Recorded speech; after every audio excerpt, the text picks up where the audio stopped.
Engineer Tasil Saad Gidari Udil, Fellow Nigerian Society of Engineers. You're welcome, sir.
Engineer Ben?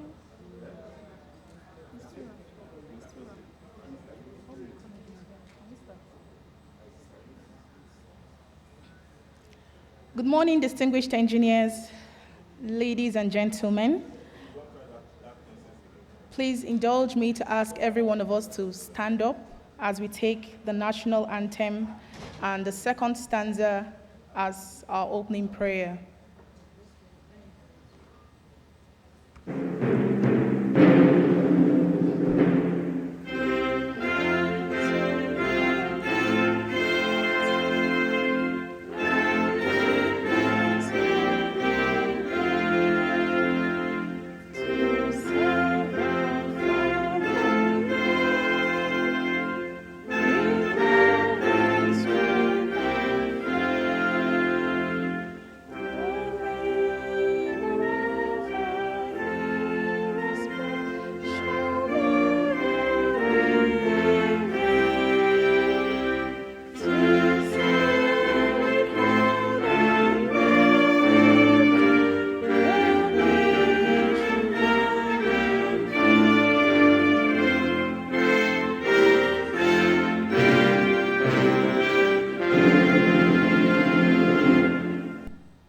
Please, the second stanza of the anthem. O God of creation, direct our noble cause, guide our leaders right, help our youth the truth to know, in love and honesty to grow, great, just and true, great lofty height attain, to build a nation where peace and justice shall reign. Amen. Please, you may have your seats.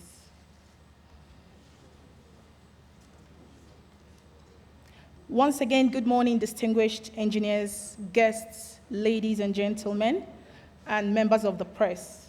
My name is Engineer Precious Onoha, and I'll be your Director of Programs for today's event. The Nigerian Society of Engineers, an umbrella organization for the engineering profession in Nigeria, was founded on the 16th of February, 1958, by the Geoffrey Awerioba-led group of young, dynamic, cheerful, and resourceful Nigerian engineering graduates and students living and studying in the United Kingdom. In 1984, exactly 26 years after, another group of multi-talented young engineers who came from different parts of this country and beyond to be part of the development of the new capital city of Nigeria, Abuja, converged to form what is referred to today as the Nigerian Society of Engineers Abuja branch, the first of its kind, the Unity branch. This group was led by young Engineer Charles Aniweta Mbanefo. That baby of yesterday has not just grown into a great branch, but has in every conceivable parameter towered above its contemporaries. Today, Abuja branch ranks as number 1 in the Committee of Branches of the Nigerian Society of Engineers. Over the years, it has also remained committed to promoting the advancement of engineering education, research, and practice in all its ramifications, and has also played a pivotal role in organizing quality programs aimed at developing the human capacity of its members, sensitization and enlightenment of the public, and the provision of quality advice to the policymakers and stakeholders alike. So in case you are an engineer in the city of Abuja, maybe you're new in Abuja, or you're yet to decide which branch to join, Abuja branch is the branch to be in. It is upon this backdrop that the branch, under the leadership of Engineer Gambo Umar Jibrin, fellow Nigerian Society of Engineers, OON, organized the first Abuja Engineers Distinguished Lecture, held on Thursday, the 7th day of July, 2005, at the Shehu Musa Yaradua Center, Abuja.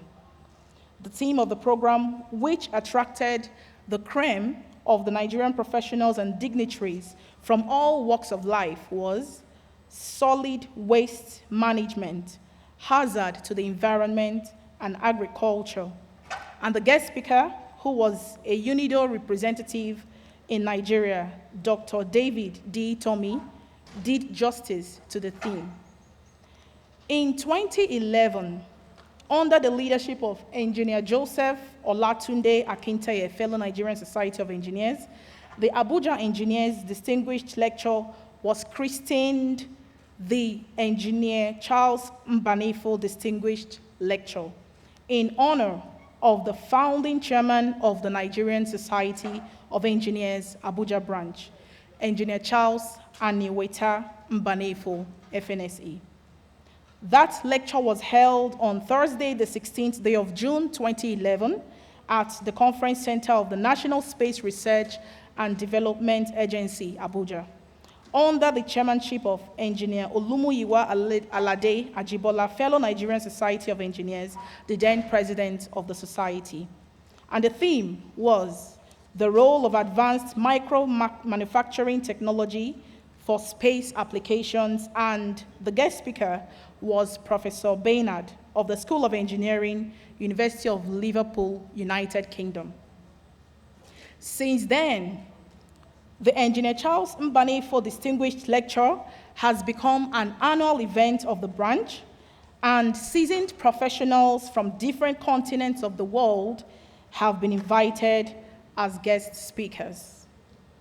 Distinguished ladies and gentlemen, on behalf of the chairman of the occasion and the president of the Nigerian Society of Engineers, Engineer Tasiu Sahad Gidari Wudil, fellow Nigerian Society of Engineers, and also the chairman of the Nigerian Society of Engineers Abuja branch, Engineer A.B. Abdulmalik, FNSE, I warmly welcome you all to this august occasion, the 2022 Engineer Charles Mbanefo Distinguished Lecture, with the theme, The Role of Law in a Democratic Setting. This day, Wednesday, the 20th day of July, 2022.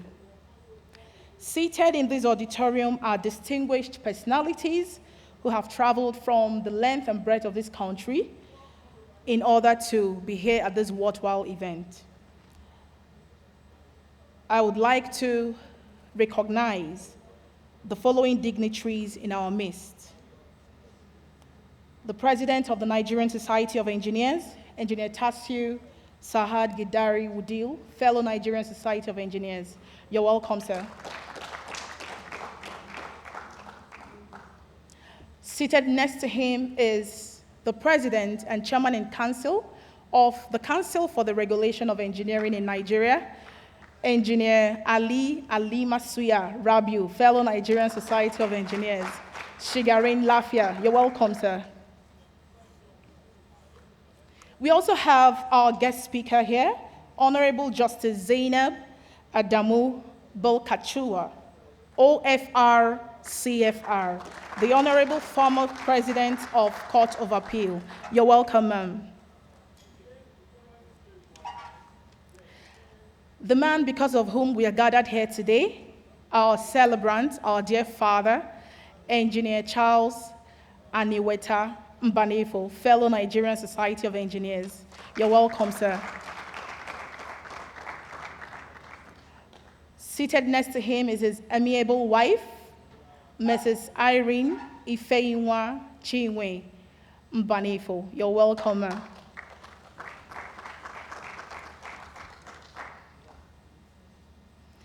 We also have here the chairman of the Nigerian Society of Engineers, Abuja branch, Engineer A.B. Abdulmalik, FNSE. You're welcome, sir.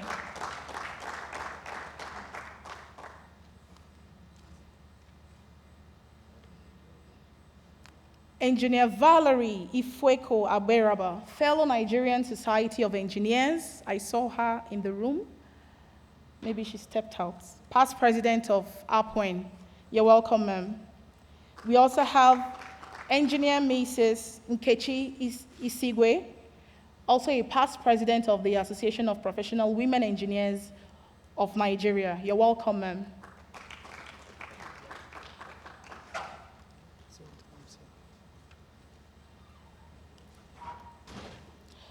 Representing the Permanent Secretary of FCTA is Mr. Udo Samuel Atang. You're welcome, sir.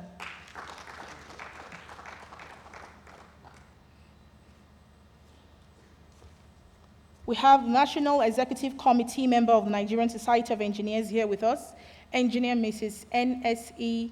Ezioku. You're welcome, ma'am.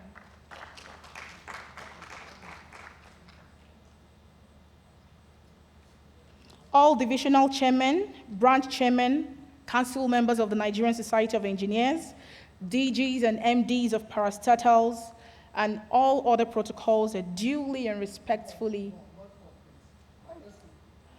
and executive committee members of the Nigerian Society of Engineers. Engineer Chinasoku Okoli, who is the Vice President of the Nigerian Society of Engineers. Pardon me, sir. You're welcome. You're welcome, sir.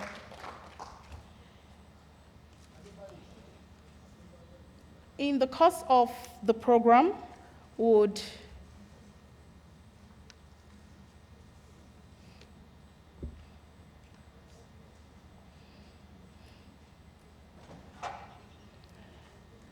also with us in this hall today is Engineer Chris Chibo. He's the former Secretary of Transport, FCTA.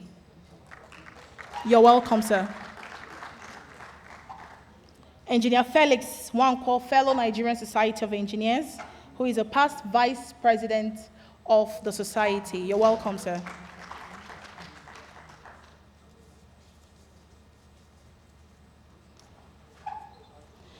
In the course of the program, we will duly and respectfully recognize other dignitaries.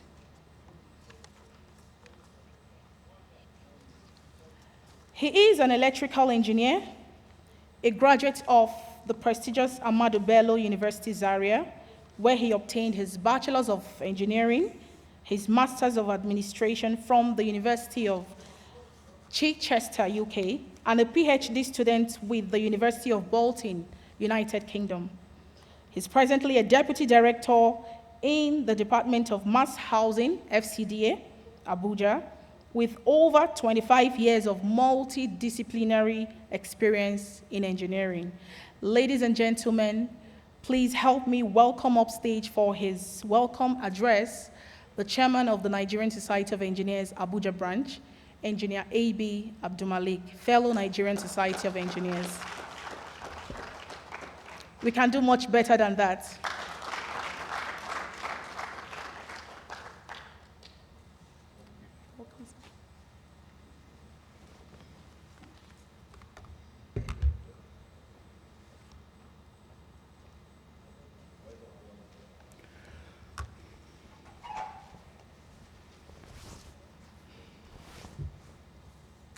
Good morning, ladies and gentlemen. I want to welcome you all to this event. Permit me to quickly run through my protocols.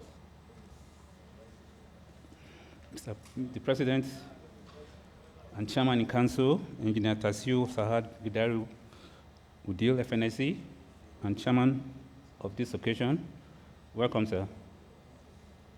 The President and Council of the Regulation of Engineering in Nigeria, current Engineer A.A. Rabiu, Fellow Academic of Engineering, Fellow American Society of Civil Engineers, and Fellow Society of Engineers. Welcome, sir. Permit me to welcome our guest lecturer, the Honorable Justice Zainab Adamu Bukachua, OFR, CFR, the Honorable former President, Court of Appeal of Nigeria. Welcome, ma'am. Deputy President here present, represented, I don't know, somebody represented her. Vice President here present. Sure, I saw one of them.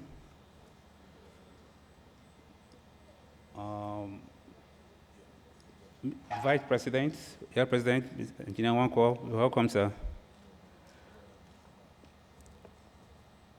National ESCO here present, Chairman and National Division Chairman, past and present here present, other council members, chapter chairman and other division chairman here present, all fellows, members here present, Executive Secretary, I saw him just now. I also want to appreciate all our invited guests and our celebrant, Engineer Charles Mbanefo, and his lovely wife. Welcome, ma. So my speech starts. I'm glad to be here this morning to honor and celebrate Engineer Charles Mbanefo, FNSC, and a High Chief of Onitsha, Nama Onitsha, a visionary leader, a motivator, a distinguished gentleman, and inspiration to young engineers, an accomplished, astute engineer, past chairman, NS Abuja branch, and past president of the Nigerian Society of Engineers. Engineer Charles Mbanefo Distinguished Lecture is an annual event to celebrate our past chairman and president for his invaluable contributions, exemplary leadership qualities, and selfless service to the society, which has earned us respect among committee of branches within the country and abroad. This has placed the NS Abuja branch at an enviable and strategic position that we have today. God's willing, we shall keep honoring and celebrating you, sir, for everything you have done for us. May God Almighty continue to protect and be with you, sir.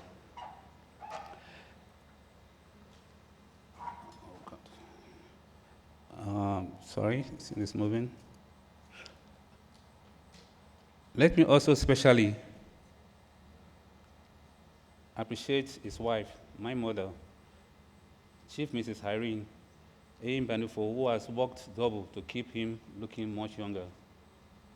Distinguished ladies and gentlemen, permit me to thank and especially welcome our guest lecturer, the Honorable Justice Zainab Adamu Bukachua, CFR, OFR, CFR, the Honorable former President, Court of Appeal of Nigeria, for accepting to honor our invitation. She will be doing justice to our paper titled Governance and Sustainability of an Egalitarian Society within the context of the 1999 Constitution and our democratic setting, the role of engineering practitioners.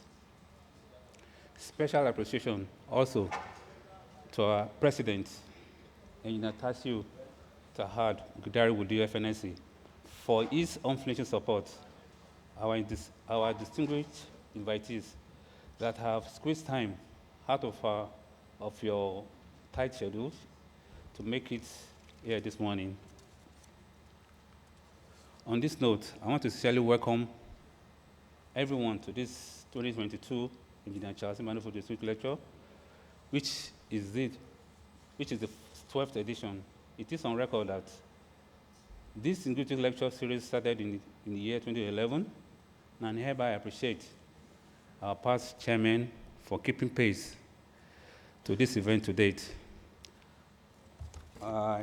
Finally, permit me to also welcome the chairperson, Spaces Forum, Abuja chapter, my wife, Engineer Mrs. Amina Abdul Malik.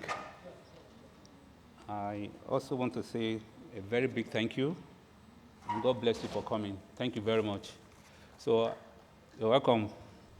Please, a round of applause for all of us. I also want to especially welcome the Acting Permanent Secretary, Engineer Samuel Udo Atang. Welcome, sir. Please, you are welcome to the program. Okay, madam.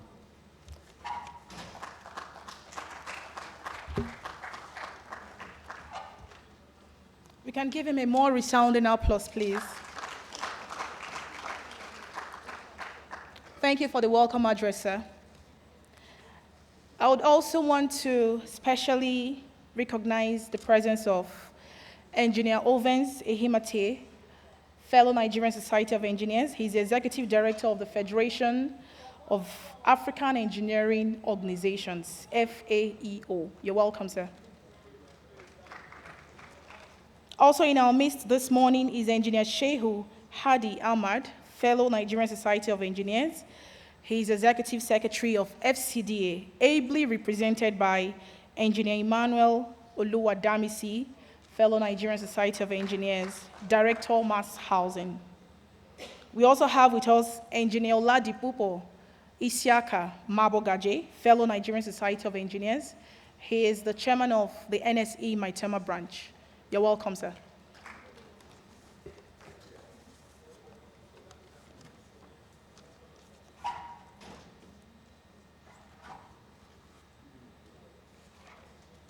He is the 33rd president of our great society, the Nigerian Society of Engineers, a certified energy specialist by the Association of Energy Engineers, United States of America, a certified public-private partnership professional, and a certified regulatory specialist with over 20 publications on energy.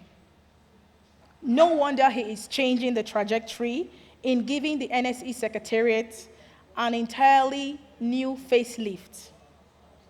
If you were part of the presidential media chat 2 nights ago, you would understand what I'm saying.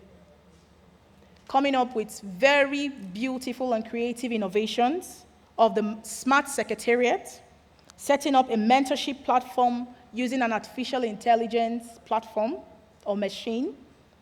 He's also ensuring industry-academia partnership.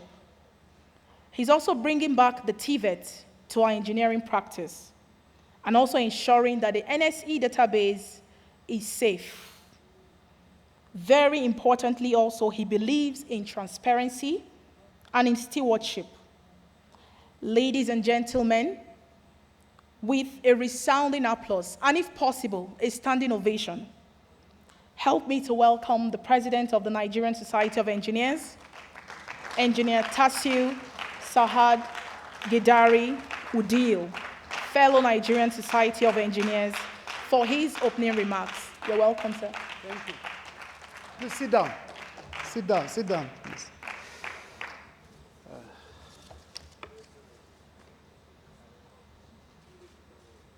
Yes.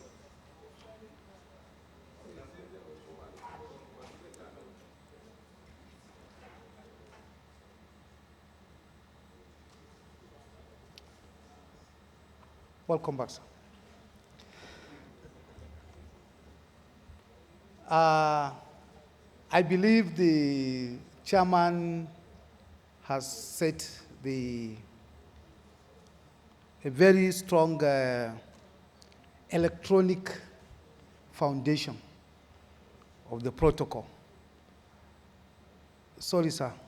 It is not a civil one. But it's very strong. These days, E's are getting stronger than the ions and the reinforcements. Based on that, let me just make sure that I only recognize the celebrant and the guest speaker. Ma, you are welcome. And I must tell you, maybe you know this much earlier than me. Our celebrant is coming from a family with a very big legal, they are well in the legal space. So possibly that's why he had to come and speak to us. He must have been influenced by his senior brother. So based on that, I'll also tell you that I am the authentic son. Yes. Please, if you can remember, you look at all the portraits of the past presidents of the Nigerian Society of Engineers, nobody looks like me. He's the only one who looks like me. So I am the authentic son. With that, it is my pleasure and delight to address you today at this annual event, which honors our great leader, father, mentor, friend, a fellow husband, grandfather, and a past president of the great and honorable, the Nigerian Society of Engineers, Engineer Charles Mbanefo Anueta.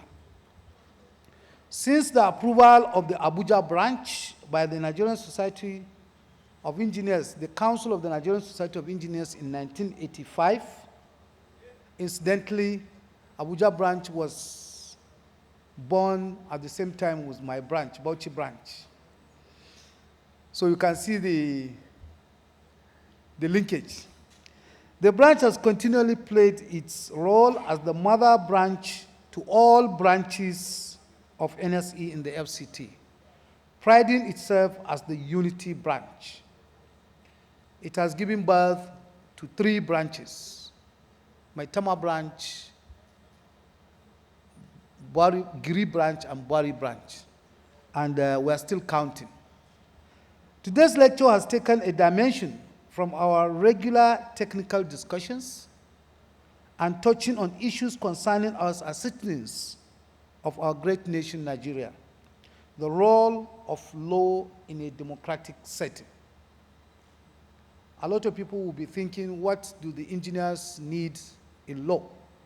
But we need law more than the lawyers. It's only when you are entangled in legal battles then you will know that you need the law. So I appreciate the legal system and I appreciate the law profession because I'm deep in many legal battles now as the president of this country, of this society. My dear colleagues, laws provide a wide range of professional opportunities, modernization, and societal progress, and helps to maintain peace in the society. The rule of law is a critical factor for the advancement of democracy, rooted in equal rights and accountability. Therefore, by strengthening the rule of law, we protect the rights of all people, advance inclusiveness, and limit the arbitrary exercise of power, which are the cornerstones of modern democracy. Furthermore, we should know that every citizen is subject to and accountable under the law, including the lawmakers and those in government positions. In this sense, the rule of law encourages governance through democracy created for and by the people. Distinguished ladies and gentlemen, let me once again heartily congratulate the branch chairman, Engineer Abdul Malik, FNSE, and the entire membership of NSE Abuja branch for putting up this lecture, as I equally encourage all to be law-abiding citizens and also always abide by the Engineering Code of Conduct to aid our professional practice. I welcome you all to this gathering and looking forward to enjoying the lecture. Thank you all. Signed, Engineer Wudil.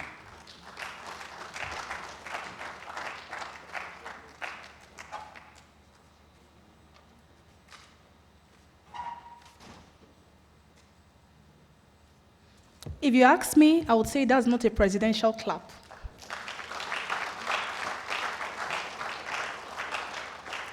Thank you so much. Now the moment we all have been waiting for. Undoubtedly, his entire life and career depicts selfless service to the engineering profession and to humanity. Dad, you are indeed a man of the people.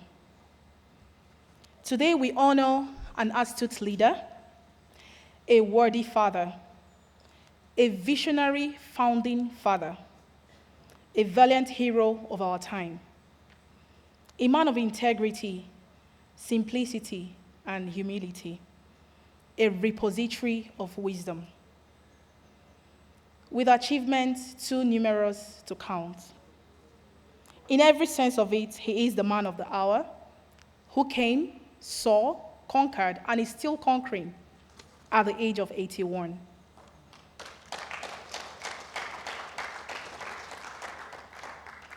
In some climes, great men are celebrated at death, but here we celebrate them while they are still alive. And we wish him many more years in good health and prosperity. I will not be able to do justice to his citation, but the video montage we're about to see will do justice to it. So please sit back and listen.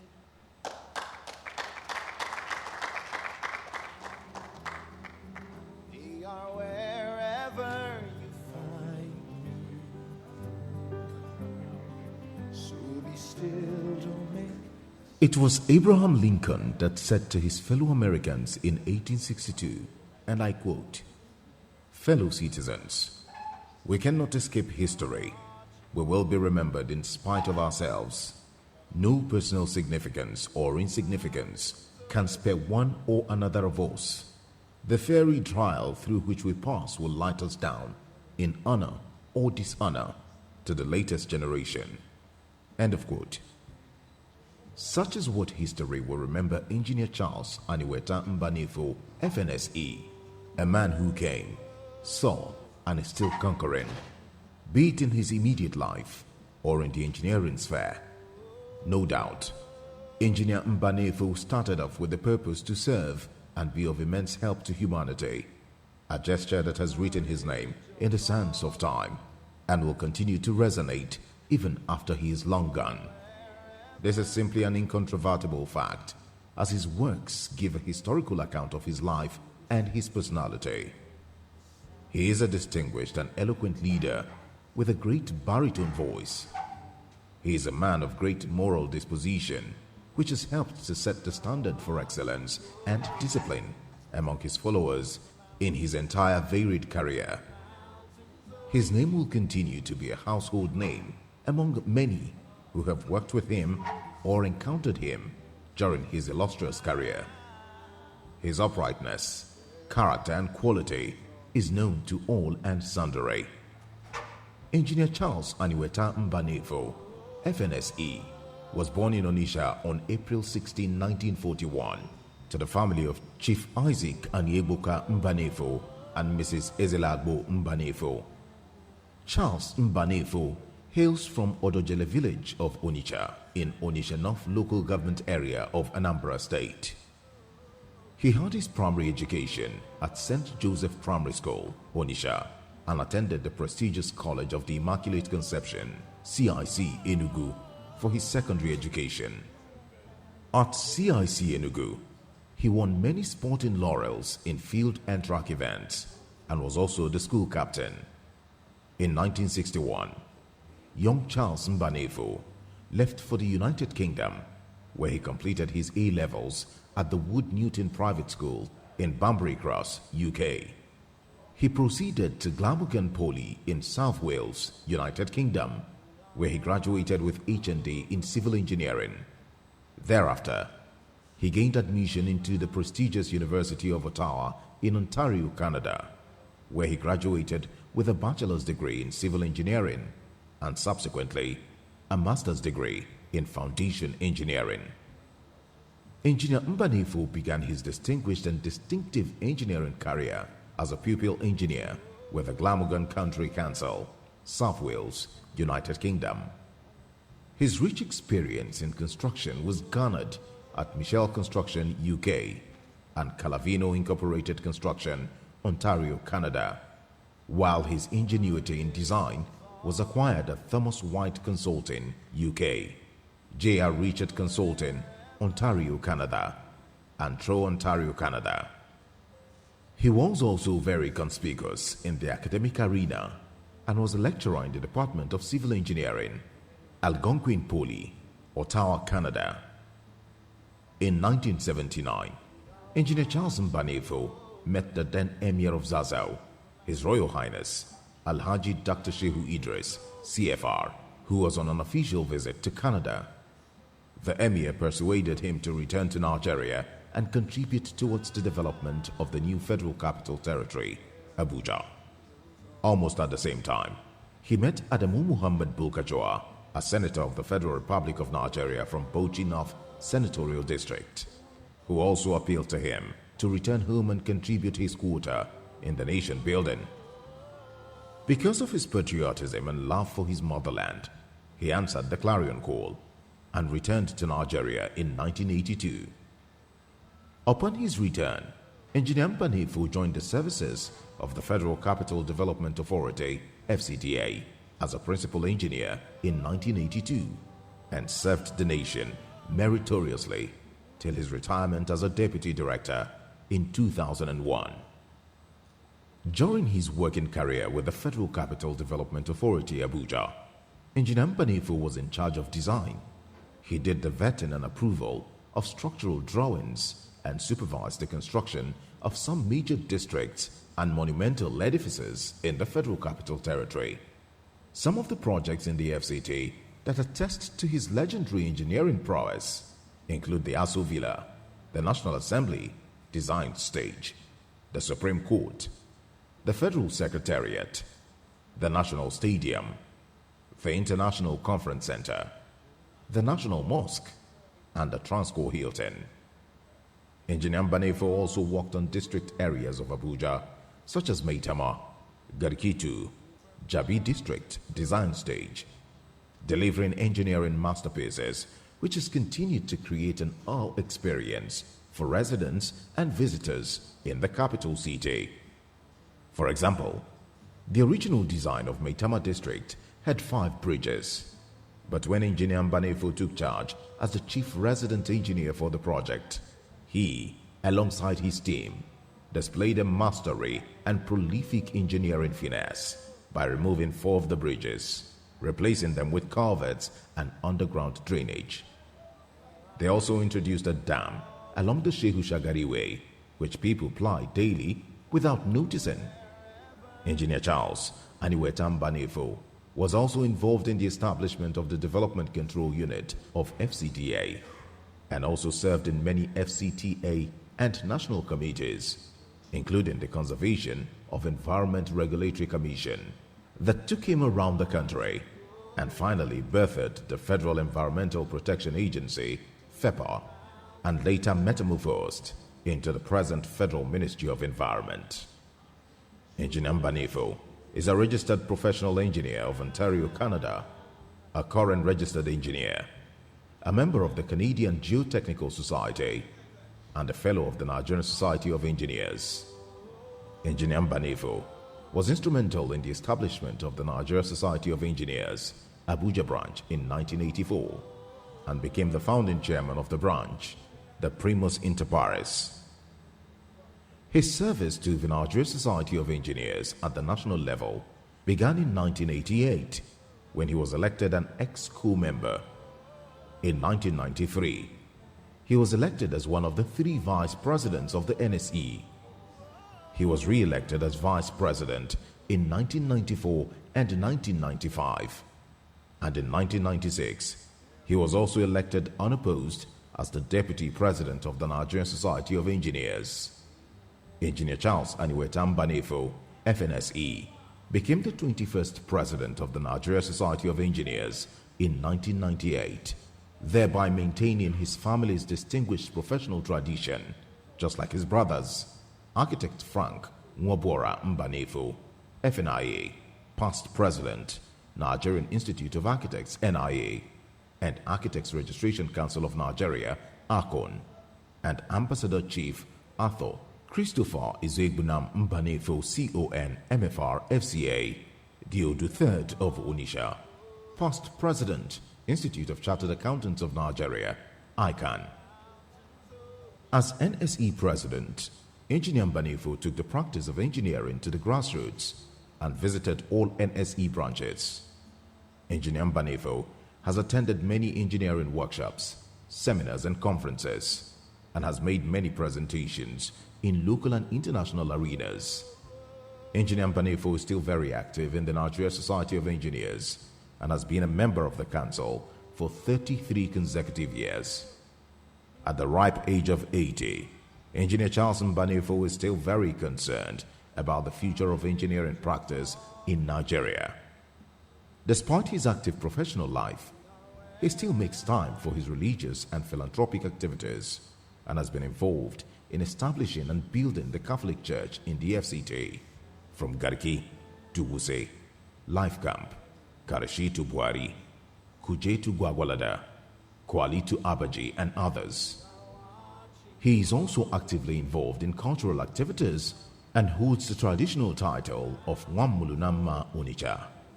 He has also received numerous honors from many professional bodies, institutions, churches, communities and associations, including the NSE Presidential Merit Award and the NSE Abuja Branch Life Membership Honors Award.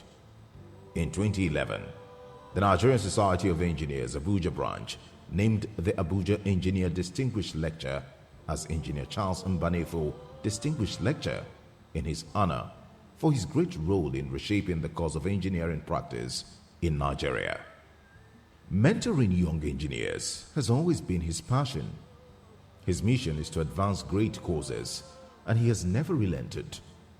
Whenever there is any form of injustice, he seeks to right it. Wherever there is cruelty, he fights a war against it. He is always the unifier, never a divider. Where others would speak a hasty word or act in anger, he is the patient one, seeking to heal and bring together. He fights a noble cause and lives his life in pursuit of a better life for all. He never seeks individual glory, never demands recognition, never gets intoxicated by the trappings of power, and most importantly, never forgets that he is a mere servant of the people.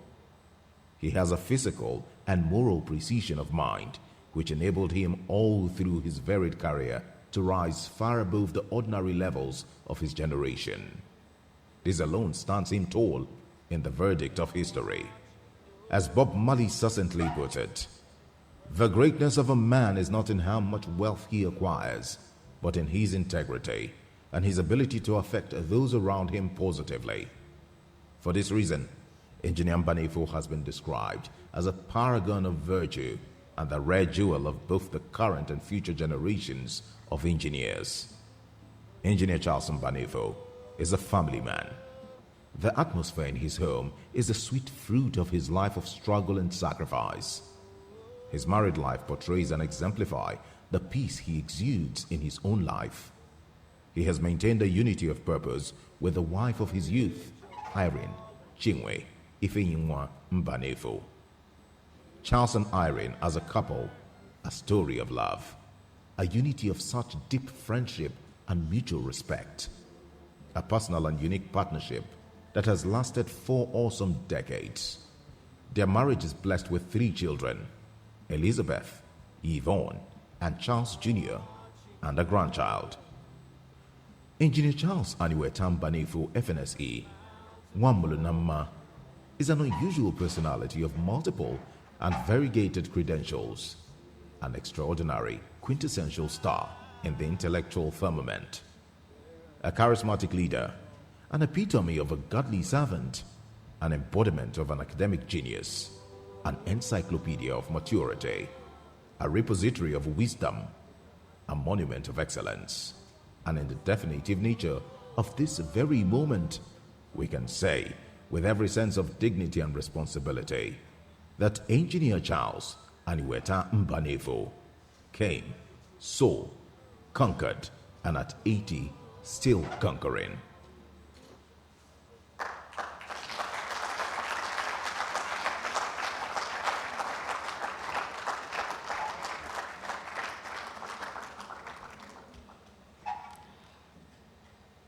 Once again, hearty congratulations on your day, sir. It is indeed an honor and a rare privilege to be associated with your kind of personality. And you know, it is said, whatever you like, you attract. So I'm sure that is why everyone in this hall today is here to celebrate with you. Congratulations once again, Daddy. Right to her words, she is being remembered as a woman who loves her country, a woman who judged right, and a woman who did her best in every situation. She was the initiator of the jurisprudence of Equality Project, which lasted for about 8 years, from 2001 to 2008. She is a strong advocate of the girl-child education for a better society. Even after retirement from active service, she is still giving of herself to her nation and to the world at large. And again, true to her words, she wants to look back and smile in the knowledge that all she knew, that all she did, and all she experienced will not be in vain. These legal luminaries' contributions to the Nigerian judiciary are unquantifiable and indelible. Ladies and gentlemen, help me to welcome Engineer Jessica Yako, member Nigerian Society of Engineers, to take the citation of our guest speaker.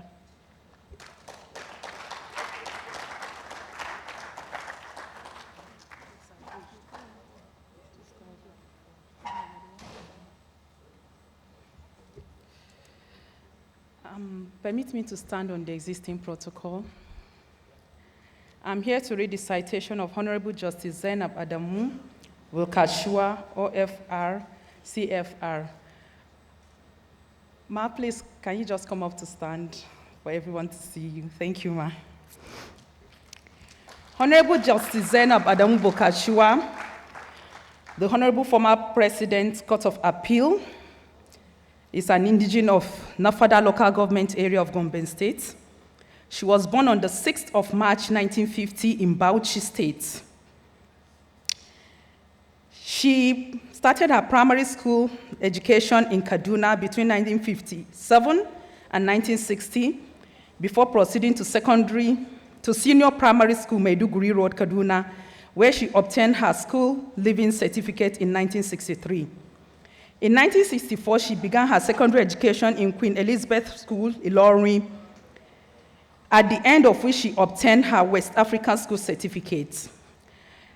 Thereafter, she got married to her late husband. But before then, her late father had earlier extracted promise from her husband that his daughter would be allowed to complete her education after marriage, and that he fulfilled. So, after marriage, in 1971, she went back to school. She attended Abdullahi Boyero College in Kanu, and then proceeded to the prestigious Ahmadu Bello University, Zaria, where she graduated from the Faculty of Law with honors in 1975. She was called to the Nigerian bar on the 3rd of July, 1976. That same month, she proceeded to serve her fatherland at the Ministry of Justice, Kaduna, under the National Youth Service Corps until July 1977. On completion of her NYSC, she joined the public service as a Pupil State Council Grade 1. Following her service at the Ministry of Justice in Kaduna, she was elevated to the bench, first as Magistrate Grade 1, then Senior Magistrate 1 and 2, before becoming Chief Magistrate 2, all between 1980 and 1985 in the Kaduna State Judiciary. Thereafter, she continued her career in the Bauchi State Judiciary, first as Chief Magistrate 1, and then as Deputy Chief Magistrate, and later become Acting Chief Registrar. In 1987, she was appointed a judge of the High Court of Bauchi State.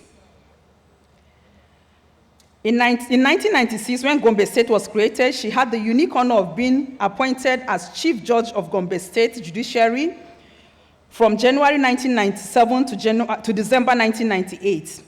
In 1998, she was elevated to the Federal Judiciary as Justice of the Court of Appeal. Between 2005 and 2012, she was presiding Justice of the Court of Appeal until she became the acting president of the same court in November 2012. She was eventually confirmed as the president of the Court of Appeal on the 17th of April 2014. By that appointment, she became the first woman in the legal history of Nigeria to serve as the president of the Court of Appeal. I think she deserves a hand clap for that. After she became the president of the Court of Appeal, she has so much she achieved. Her legacy is there for us to see. This legal luminary's contribution to the Nigerian judiciary is unquantifiable. She has devoted her years to the selfless service of our great nation, while also playing the role of a mother and a lovely wife. In recognition of her service to the judiciary and to the nation, she was awarded the title of the Officer of the Federal Republic, OFR, in 2007-2008. Thereafter, in 2014, she was honored again with the award of the Commander of the Federal Republic of Nigeria. She is also a recipient of so many other awards. She is a member, or she has served in so many organizations and has held several positions in such organizations. She is also a member of so many other professional bodies. Honorable Justice Zainab Adamu Bulkachuwa remarried her husband, Ambassador Adamu Bulkachuwa, in 1991. He is now the Sarkin Bai Katangung and district head of Bulkachuwa, and now distinguished Senator, Federal Republic of Nigeria. She is blessed with 6 children, 3 males and 3 females, and several grandchildren. Her hobbies are traveling, cooking, taking care of her grandchildren, and helping humanity. Ladies and gentlemen, I want us to be on our feet as we recognize our guest speaker for today, Honorable Justice Zainab Adamu Bulkachuwa, OFR, CFR, the Honorable former President of the Court of Appeal. You're welcome, ma.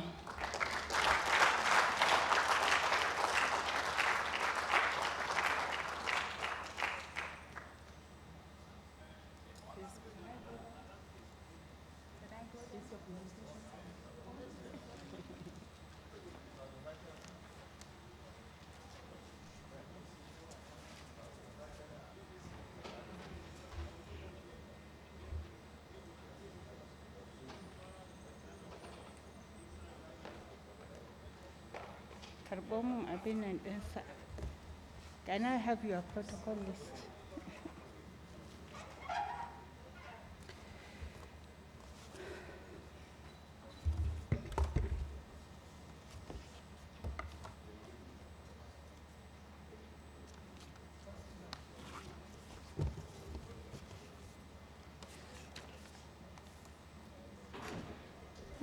Good morning to each and every one of you. I have a long list of protocols, but I think it has already been established by the chairman of the Abuja branch of the Nigerian Association of Engineers, so I'd want to adopt it. But I will say congratulations to the honoree of these lectures,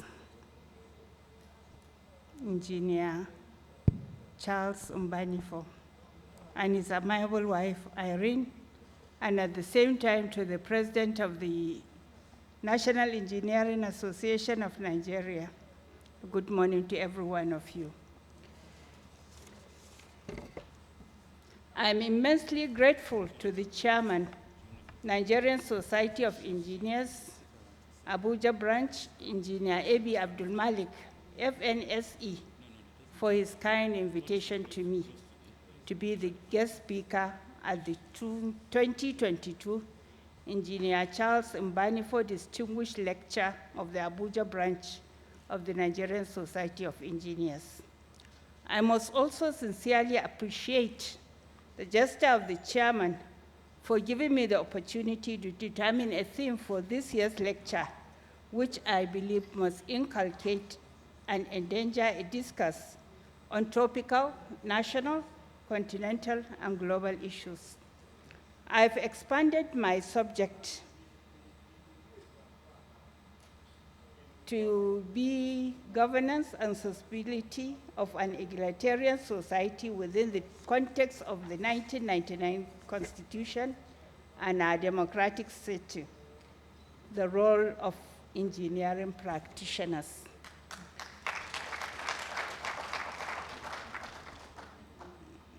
So as a layperson in the engineering practice, I deem it fit to change my lecture, or the title of my lecture.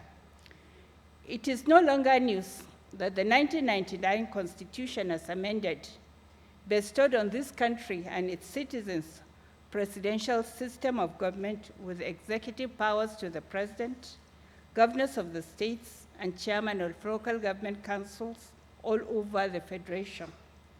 By Section 299 of the said Constitution, the Federal Capital Territory, Abuja, is treated as one of the states of the Federation, and by virtue of that, the Minister of the Federal Capital Territory, which comprises of 6 municipal area councils, can do and perform similar functions like a state government or governor of a state. The concept of equity, fair play, and justice and welfare of the people form the preamble to the Constitution of the Federal Republic of Nigeria as part of the resolve of the people of Nigeria, namely, that we give to ourselves a constitution and in quotes, for the purpose of promoting the government and welfare of all persons in our country on the principles of freedom, equity, and justice, and for the purposes of consolidating the unity of our people, unquote.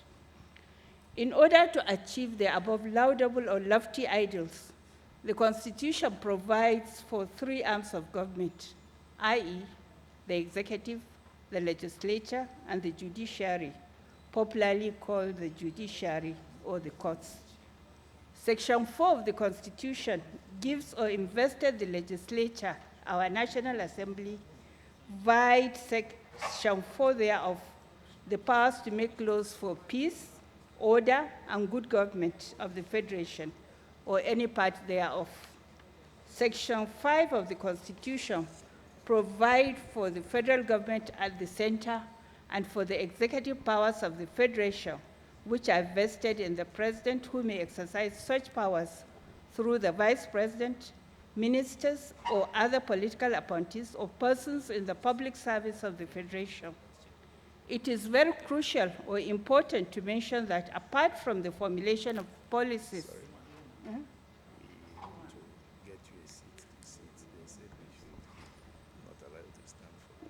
it's okay. So where is the chair? Okay. Or some for the benefit of the Federation. The executive arm, headed by the President at the center, is saddled with the execution and maintenance of the Constitution of the Federal Republic of Nigeria.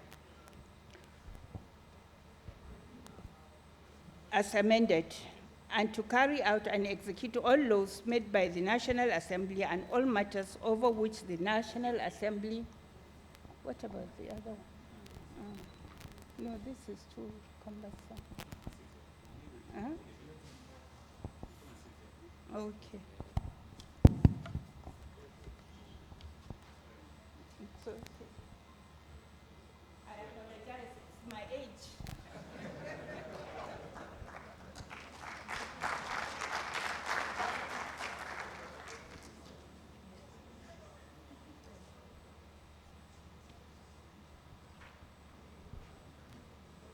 Which?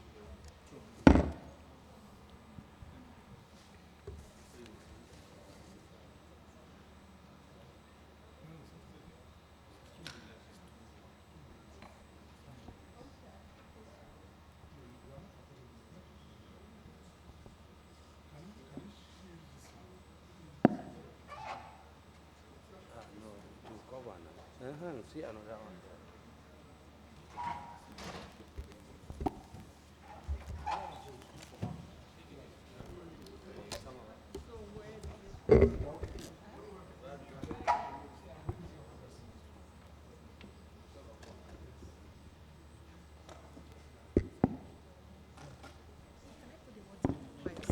It's okay.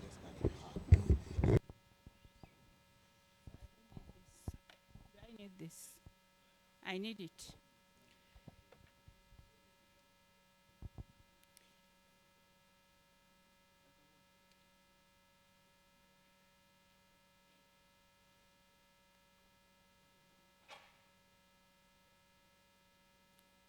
After the presidential set at the Federation, the same setup is replicated in each of the 6 states of the Federation and Abuja. It must be stated that the National Assembly has the powers to legislate for the Federal Capital Territory. Section 6 of the Constitution bears judicial powers of the Federation in the courts as established for the Federation, notably the Federal High Court, the National Industrial Court, the FCT High Court, the Sharia Court of Appeal, the Customary Court of Appeal, the Court of Appeal, and then the Supreme Court. Irrespective of the states, the judicial powers are vested in the high courts and other courts created or established for the state, just as you have for the Federation. Sections 272, 280, and 282 of the Constitution are relevant. The judicature is vested with jurisdiction and powers to adjudicate on disputes between citizens, between the Federation and states, or between the citizens and the state or any institution or persons. To drive home this point, it is here relevant to bring to the fore the provisions of Section 6, subsection 6 and B of the Constitution, which I've quoted.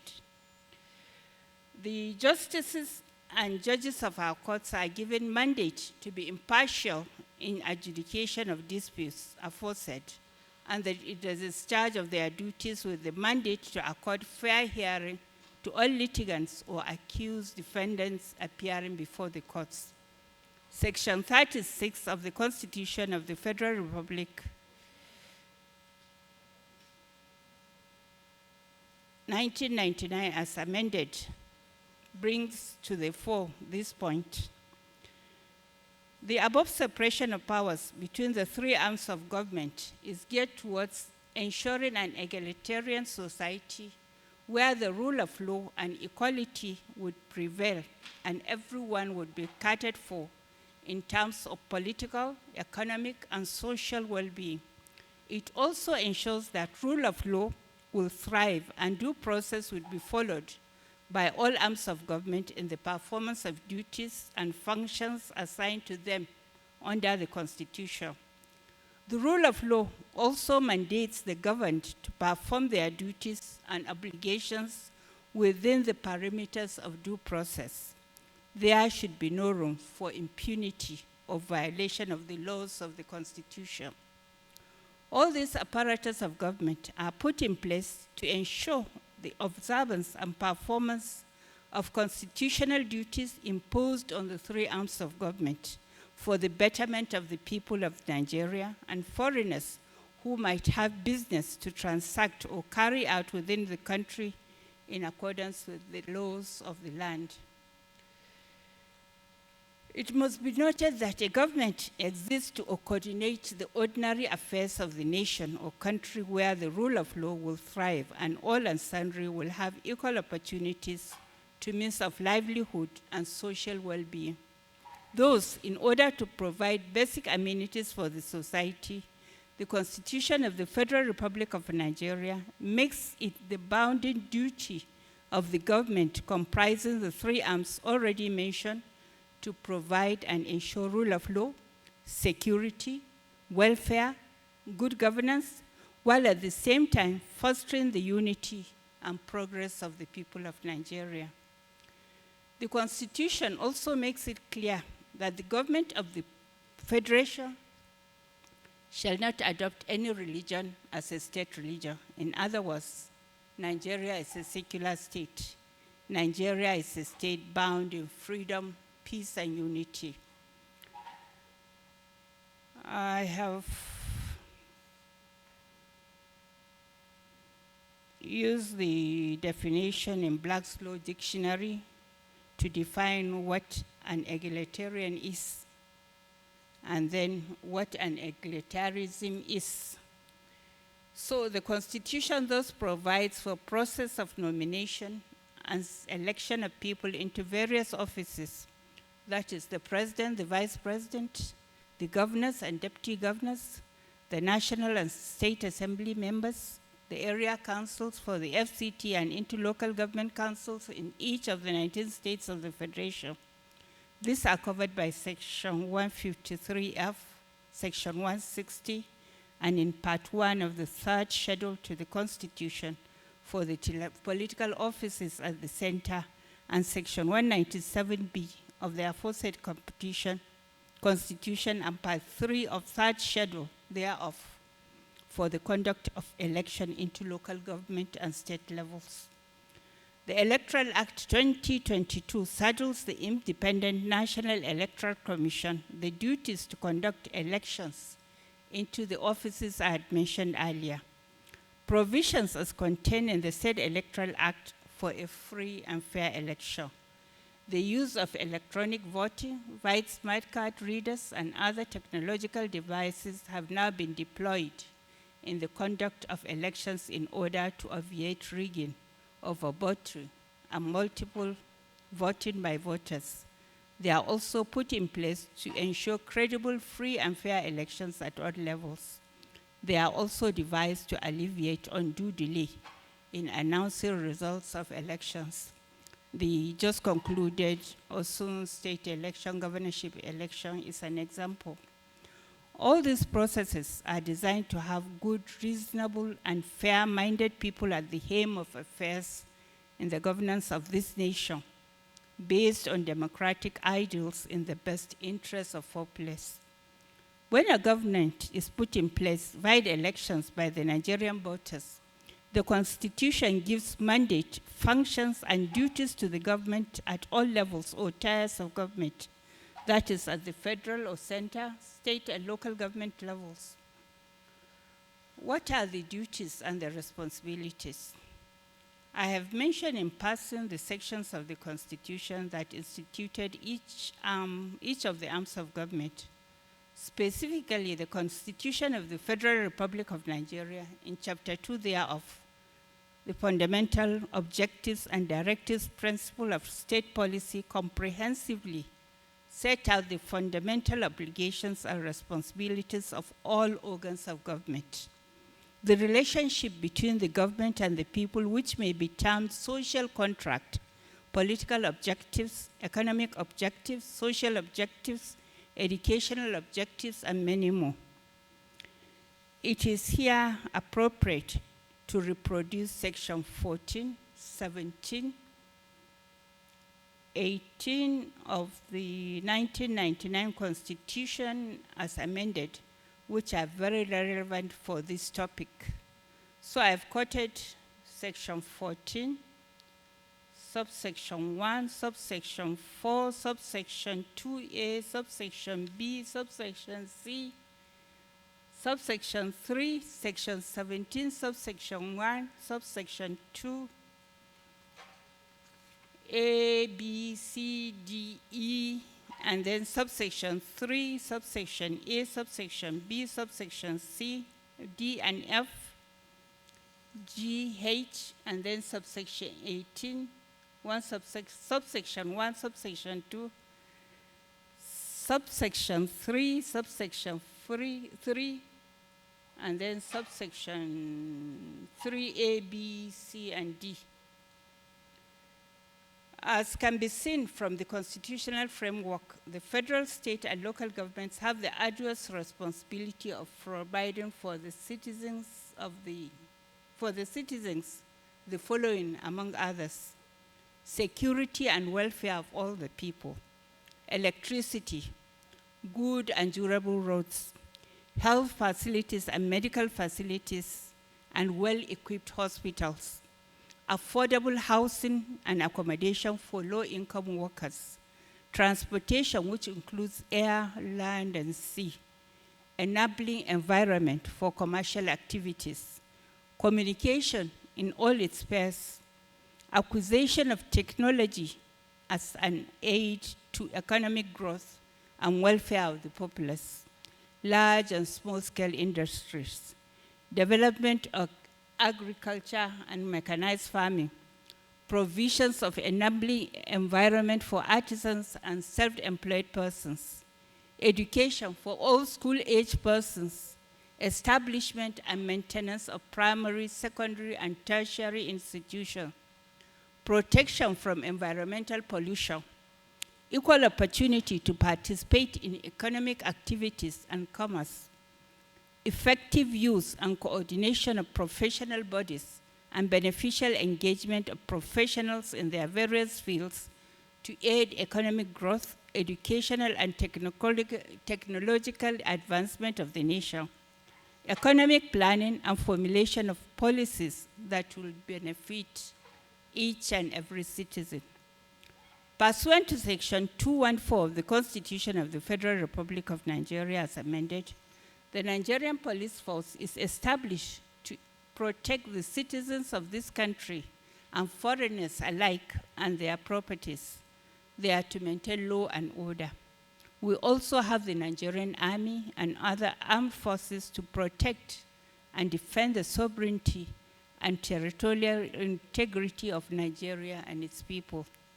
However, it is very sad that today, in the annals of this country, it appears that all the security apparatus have broken down, as every part of the Federation is now overwhelmed by heinous crimes and banditry. Kidnapping and terrorism is on the increase.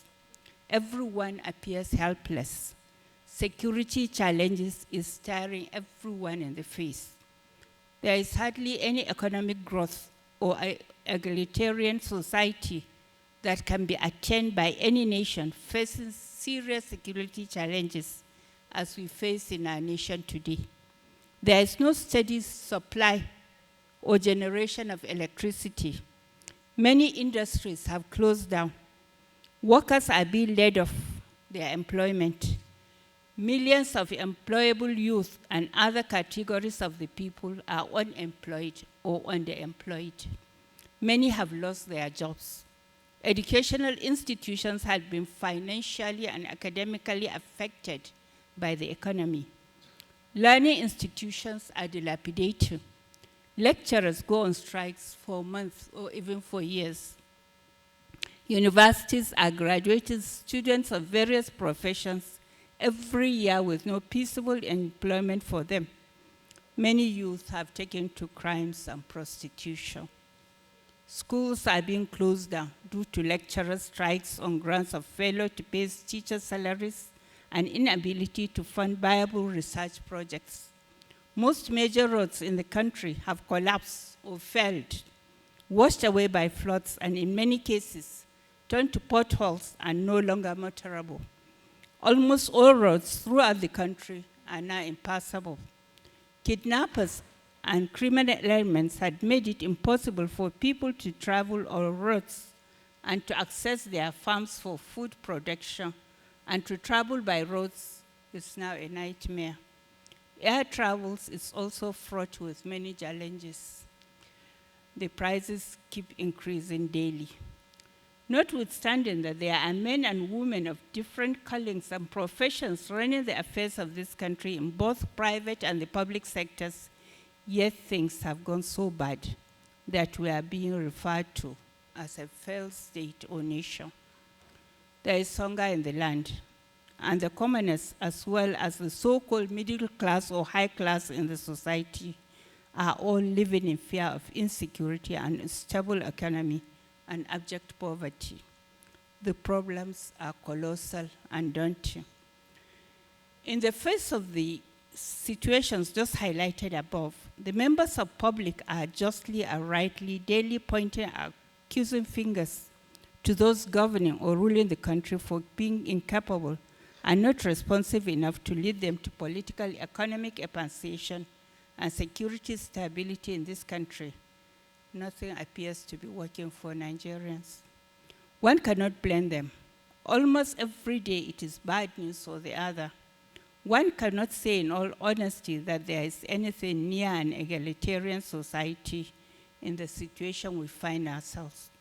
A lot of chaotic situations are abound and urgently needs to be addressed by those in authority. The government and the relevant authorities or agencies have always admonished the citizenry and assuring them of the positive efforts the government is making to stem the tide of security challenges and economic wars bedeviling the nation.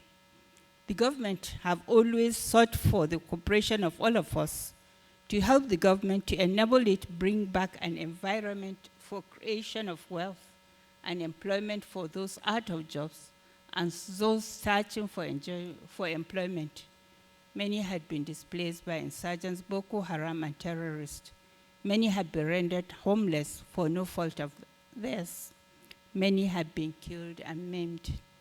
There is no doubt that we all have a role to play, and we have obligations to perform to help in resuscitating our nation from the shackles of economic problems, security challenges, and problems of social welfare in order to reposition our country to meet its obligations to the people. Most of the problems confronting the nation can be traced to leadership failure, incompetence of some experts and professionals involved in policies and decisions making and planning with the aim of finding solutions to the numerous economic, social, and political problems afflicting all strata of the economy. Some people at the helm of affairs are not bringing to bear the professional expertise and experience in the respective fields of endeavor to alleviate the suffering of the hopeless. Who will bail the cat? This leads me to the role of engineering practitioners, your organization. Let me examine briefly who is an engineer, the law regulating the practice of engineering, and what role is expected of members of the Nigerian Society of Engineers in nation building and solving the problems confronting Nigeria, as highlighted earlier in this paper. There is no doubt that engineers are very crucial to nation building, as they are found in all areas of developments that can bring about a just and egalitarian society. You can contribute immensely and also play an indispensable role in almost every area of economic growth, particularly in building, construction, electricity generation, mechanized farming, training of engineers of all cadres in higher institutions, and other technical colleges. Engineers takes active part in road construction, power and steel sectors, petroleum and gas sectors, electronics, telecoms, marine, electrical, space and aeronautic engineering sectors, And there cannot be meaningful developments in science and technology without the involvement of engineers. Thus, the role of engineers cannot be overemphasized in both the public and the private sectors. That is not all. Engineering practitioners are members of national and state assemblies. Many of them are governors or deputy governors in various states of the Federation. Many are political appointees. Many of them are commissioners and advisors in the three arms of government. And many are involved in policies formulation, project analysis, project management, project monitoring, policy settings, implementations, and project evaluation and administration, etc. The Act, which established the Council of Registered Engineers of Nigeria, which regulates the practice of engineering and other sundry matters relating to it, was first enacted in 1970. It is known as Engineers Registration (ETC) Act, now contained in Chapter E11, Laws of the Federation of Nigeria, 204. It came into operation on the 5th of December, 1970. The Act also established the Council for the Registration of Engineering Practitioners in Nigeria, COREN, and it was saddled with the following general duties. A, determining what standards of knowledge and skills are to be attained by persons seeking to become registered and engineers, and raising those standards from time to time as circumstances may permit. 2, securing, in accordance with the provisions of this Act, the establishment and maintenance of a registrar of persons entitled to practice as registered engineers, and the publication from time to time of list of those persons. C, regulating and controlling the practice of the engineering profession in all its aspects and ramifications. And then D, performing the other functions conferred on the Council by this Act. The law sets out the criteria for registering a person as a fully registered engineer pursuant to Section 6 thereof. The Act also charged the Council with the mandate to be involved in approval of courses, qualifications, and institutions a person must attend to undergo in approved institutions for the training of a person as an engineer. This can be found in Section 9 of the Engineers Registration (ATC) Act of 1970. By Section 14 of the Act, the NYSC Directorate must also communicate to the Council the location of graduate engineers and engineering technologists. Sections 15 and 17 of the said Act provide for the establishment of disciplinary tribunal and investigating panel for engineering members and punishment to be meted out upon a member guilty of misconduct. However, in the course of time, the 1970 Act could not meet its expectations as the Act was grossly deficient and inadequate, and it is no longer relevant in many areas in this age of modern inventions and the digital world. The Act was not elaborate enough to take care of exigencies in the training and practice of engineering.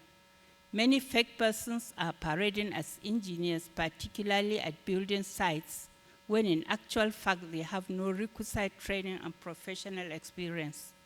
Many of such unqualified persons are involved in the building sector, power and steel sectors, and road constructions, leading to avoidable collapse and loss of lives at building sites and failure of constructed roads. Such quacks cannot be allowed and must be accommodated in the engineering practice. The 1970 Act did not define who really is an engineer.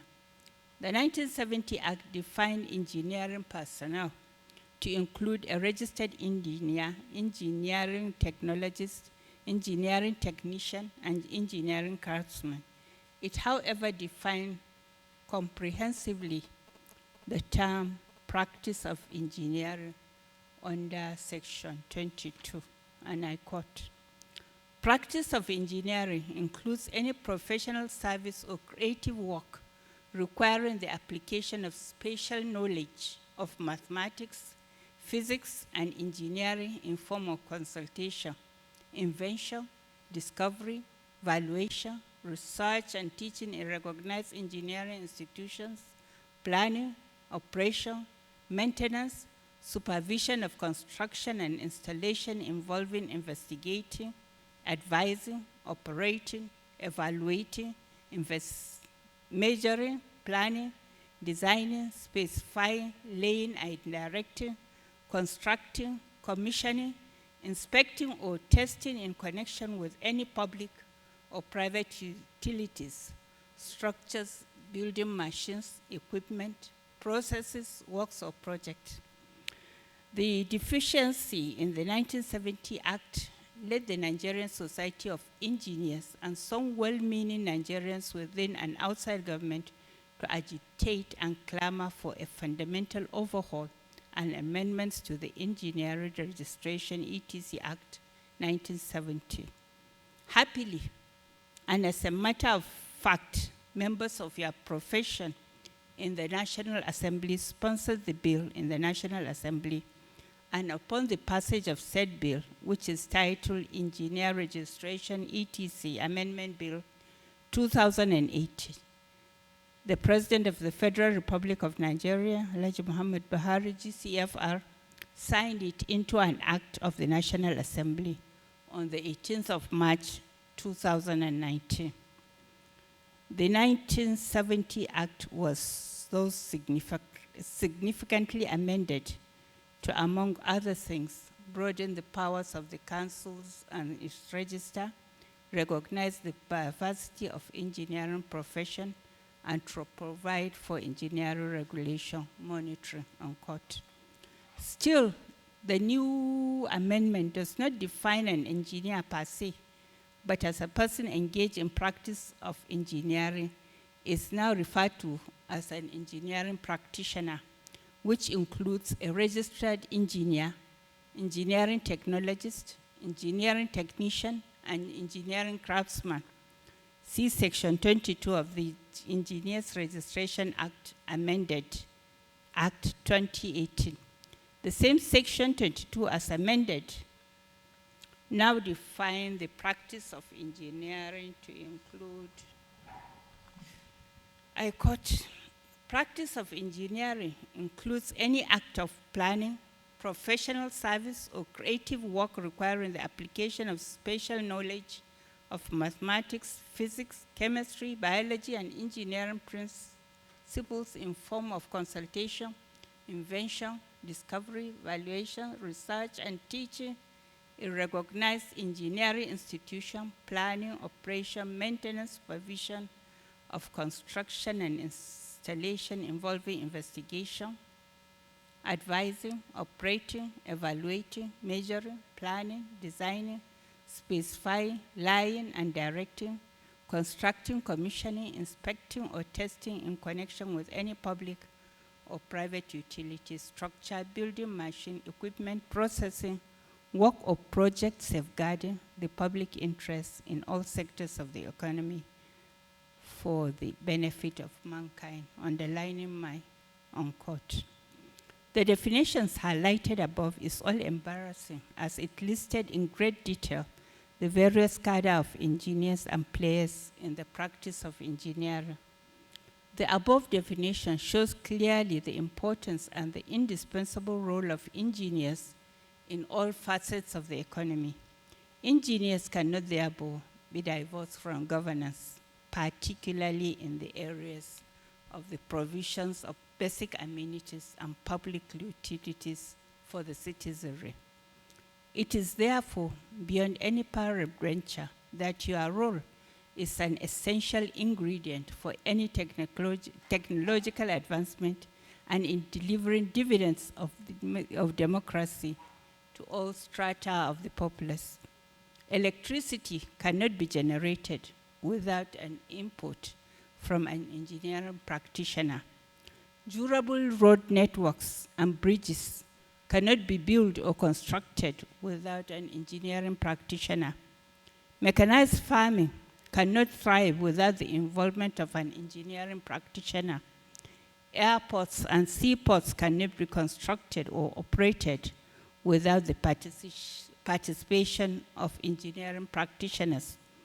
Who will train students or persons wishing to be an engineering practitioner, and who will regulate the practice of engineering practitioners? It is the engineering practitioners.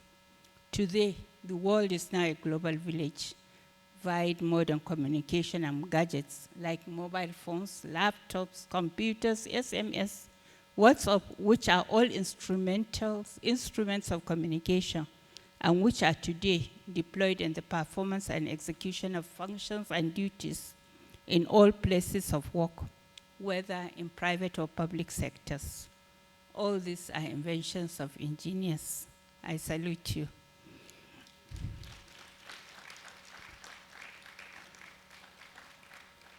Various offices, National Assembly and court halls, courtrooms, and offices for judicial officers cannot be in place without vital inputs from the engineering practitioners. The list is endless. We can have steady supply of electricity via inputs from qualified and sound engineers. With good roads, that would be free, there will be free movement of people and goods, not only across various states in Nigeria, but to other parts of the world. You are no doubt partners in progress, in governance. The amendment to Engineers Act is highly laudable and commendable, as it has created awareness and enabling environment for the engineering practice for the benefit of all concerned in the service of the nation and the humanity. The Act, as amended, will engender effective management of those engaged in the practice of engineering. In a lecture which was delivered on the 14th of August 2018 by Professor Babatunde Rabiu at the 2018 Engineering Week, organized by the Nigerian Society of Engineers, Ajakuta branch, titled Indispensability of Engineering Profession in National Development. The learned professor said at page 1 of the lecture that scientists investigate that which already is. Engineers create that which never has been.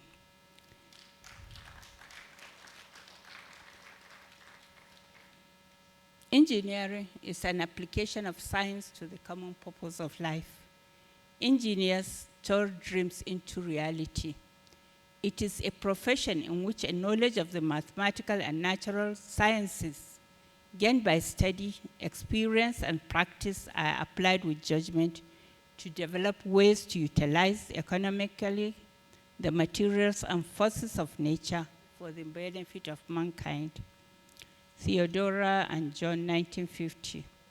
The engineering profession is saddled with the responsibility to invent, design, construct, install, and maintain all necessary facilities that will enhance functionality of the society. Engineers turn dreams into reality, unquote. On what Professor Rabiu believes that engineers can do to aid national development, he said, and I still quote, "The current underdevelopment problem in Nigeria is a problem, and engineers are problem solvers. The role of the engineering profession in the national development of any nation cannot be overemphasized. No nation can develop without infrastructural development. Consequently, the application of the knowledge and the skills attained by well-trained engineers is indispensable in the provision of the basic amenities required to advance national development. The provision of this basic social amenity is essential and often the right of citizens. Unfortunately, Nigeria is lacking in infrastructural development and is still seen as an underdeveloped nation. Today, our power system, transportation infrastructure, and all sorts of indicators of development mentioned in Table 1 are in a sorry state, and obviously begging for attention from the policymakers and the government, unquote. I also find very useful his position on page 5 of his lecture, where he talked about your cardinal role as engineers of various cadres.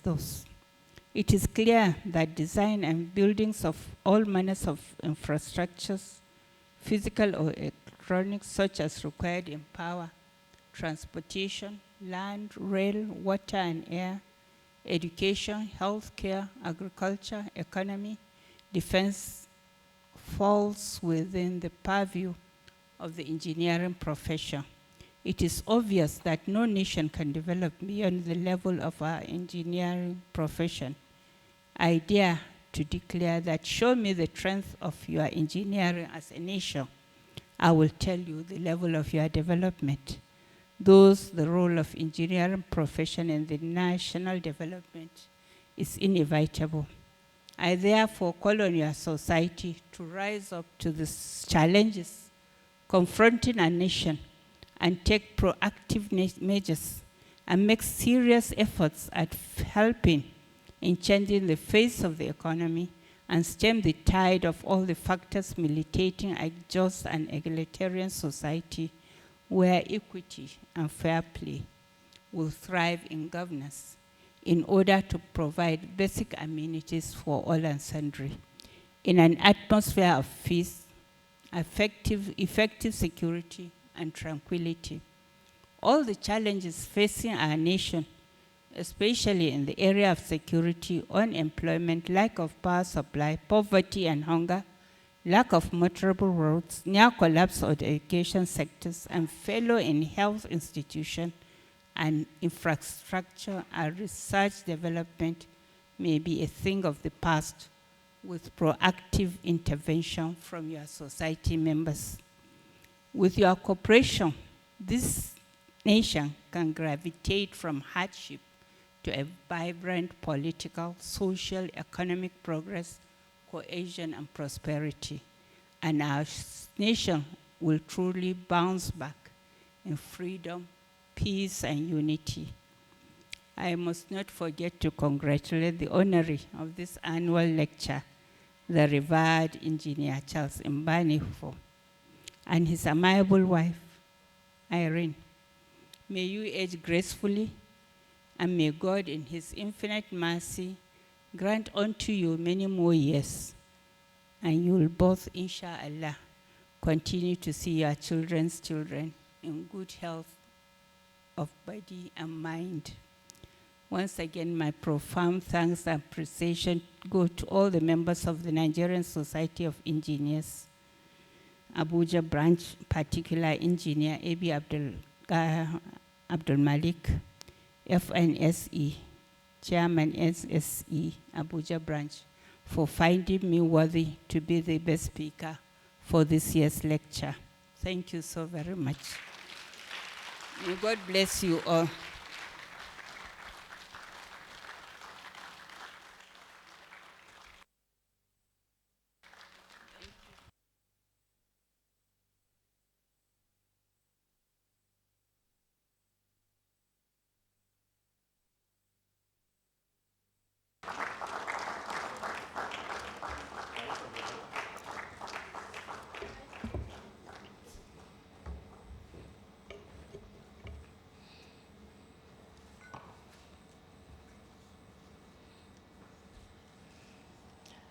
Let's keep clapping till she takes her seat, please.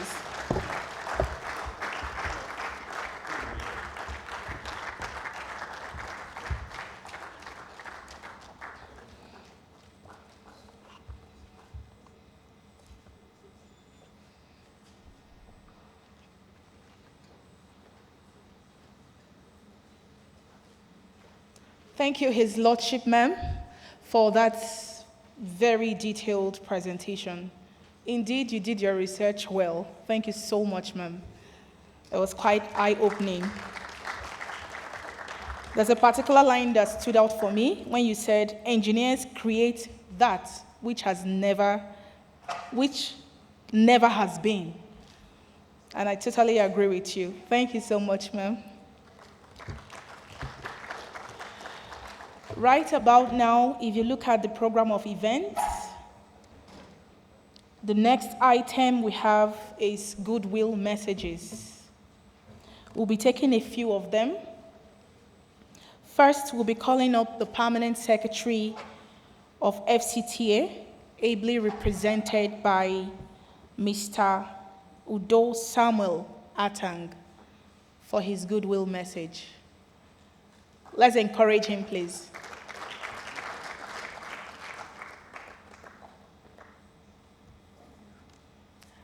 Sir, please, you have 1 minute.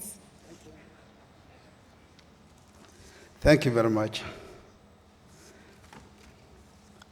Please permit me to stand on the already very well-established protocol.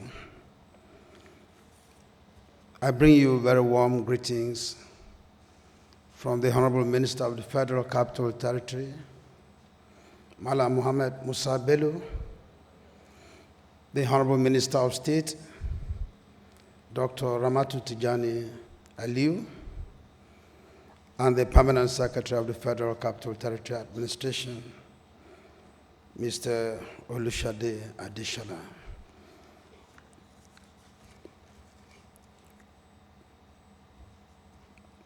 I'll go straight into the goodwill message by the Permanent Secretary for want of time. Our most respected engineers, eminent professionals from all walks of life, distinguished guests and ladies and gentlemen, it is with high sense of responsibility and humility that I'm here today to deliver these goodwill remarks to mark the 2022 Engineer Charles Mbanefo Distinguished Annual Lecture. Let me quickly remark here that the Engineer Charles Mbanefo Distinguished Lecture, which has now become an annual event, has undoubtedly become a converging point for technocrats, practitioners of all diverse backgrounds, policymakers, captains of industries, and the creme de la creme of the engineering society.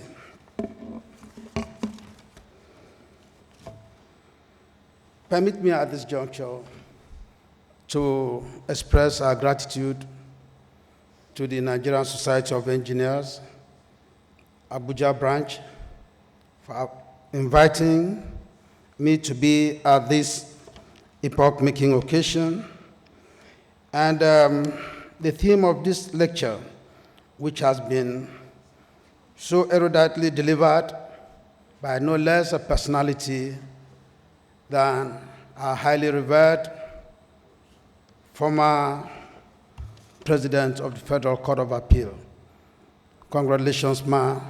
It is quite a very revealing, very, very educative and insightful lecture. We've all gained from there. I hope you make the papers available to us for reference purpose. It is worthy of note that the Nigerian Society of Engineers played a very significant role in the development of the Federal Capital Territory. In fact, they have remained the bedrock of the development of the territory. Our cream of engineers, among which include the celebrant today, Engineer Charles Mbanefo, have played very significant roles in the delivery of landmark projects in the Federal Capital City. I salute you, and I wish you very, very fruitful and rewarding deliberations today.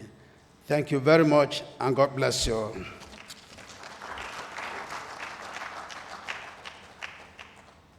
Thank you, sir. Secondly, we'd have the Executive Secretary of FCDA to give a goodwill message. He's ably represented by Engineer Emmanuel Oluwadamisi, FNSE.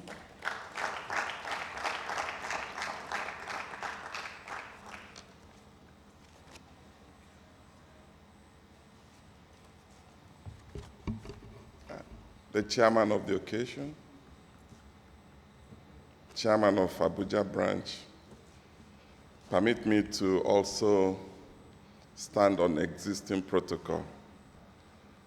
On behalf of the Executive Secretary, FCD Engineer Shehu Ahmad Hadi, who is unavoidably absent because of some other national assignments, the Senate Committee on FCT, they had to make him go around some projects. So he asked me to come and represent him. We celebrate you, sir, our father in the land, Engineer Charles Mbanefo, and our mommy. They are not only our father in engineering, but they are also our father in all walks of life. I personally have felt their impact in my life as I was growing up as an engineer. Thank you so much for making yourself available to serve Abuja branch and indeed humanity.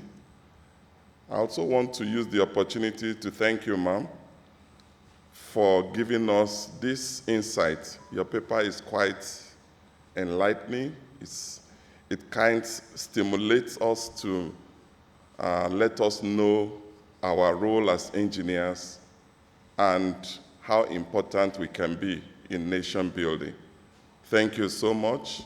And the Executive Secretary has also asked me to assure the Nigerian Society of Engineers that we are, as all known, solidly behind every of our programs and activities, and will continue to do the same. And then we wish that the society and indeed the engineering profession moves higher in its service to the nation building. Thank you so much, sir.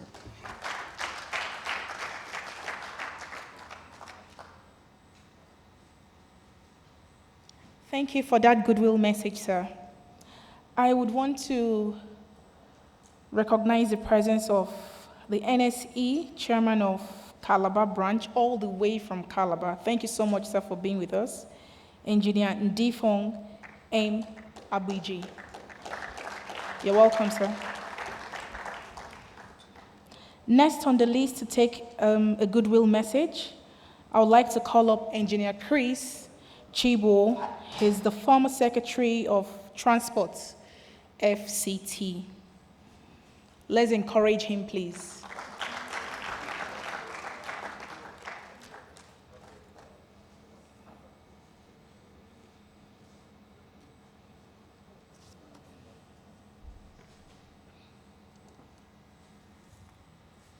Thank you, sir.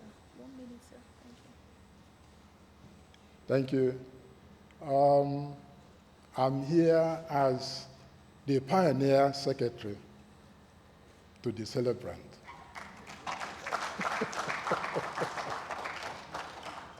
And I thank God that, we are able to, over the years, move to the level we have today. I salute him. He knows why we started the Nigerian Society of Engineers. We call it, the engineer, because then we are not recognized.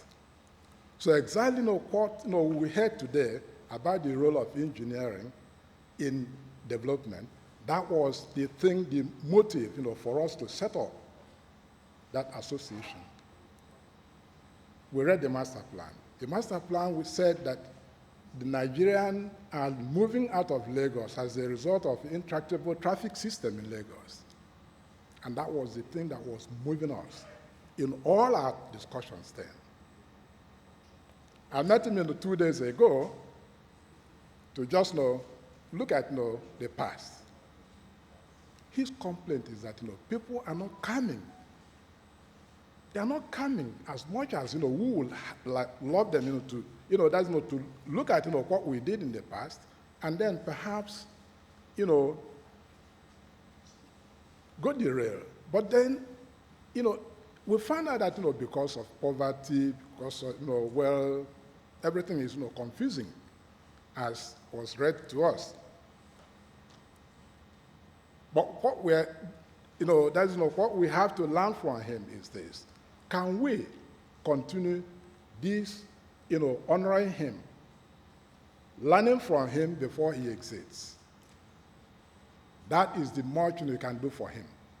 Just all those things that he has mentioned, as we saw from his, the life history on engineering in Nigeria, let us abide by it. Let us not deviate. We are a little bit confused. Confused in the sense that, what we are doing now is, we are making effort. But the unfortunate thing we have is that, the National Assembly, I have to mention that. I don't know if any of them is here. The master plan, for instance, mentioned that, buses should be used in Abuja for the first, couple of years. And the capacity of the buses should be 30-seater buses. No Okada, nothing. But the National Assembly, because they wanted, to give the so-called, I don't know what they call them, those persons that helped them in the election, they didn't want to buses in Abuja. Rather, they buy these tuke buses, Okada, and then give to their cronies. That is where our problem started. To the point that we are now running Abuja with, Uber. No public transport. The only city in the world I know that hasn't got public transport. You move from here to, the life camp, the congestion will take you 2.5 hours. And this is why we left Lagos. And Oga has been the advocate. He has been encouraging us. I work with him in the engineering department. I report to him when I have problems. He saved me in so many occasions that I would have been cut off from the engineering world. Please support him. Let us appreciate him. You're welcome, sir. You deserve every honor that you are given. Thank you. Thank you very much, sir. I would want to call up Engineer Mrs. Nkechi Isigwe, past president of the Association of Professional Women Engineers of Nigeria, to give a goodwill message.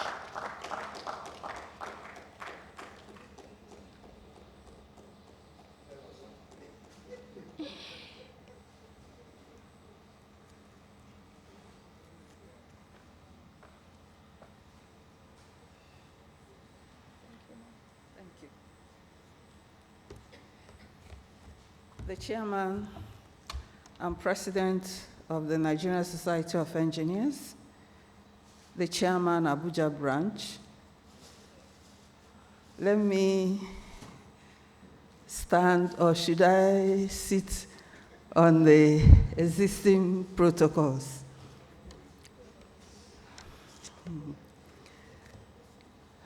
Being a female, I want to first of all address the wife, or should I call her the better half of the honoree. We see our elder, Mbanefo, as the leader, the encourager, but we all don't know what goes behind. This time it's not behind a man. It is beside the man. She is a pillar. We in the engineering society have known her for a number of years. She is indeed a supporter. We have the celebrant always doing good for us, but we often forget that there's a force behind him who is always there for us in Nigerian Society of Engineers. Thank you, Madam. Thank you, our celebrant, for always leading the way. Right from when you were the chairman of the newly created, I call it newly created Abuja branch. And when we had to beg you after so many years that, you've been in the ESCO for a long time, please migrate to the vice presidency and then to presidency. Thank you for answering us.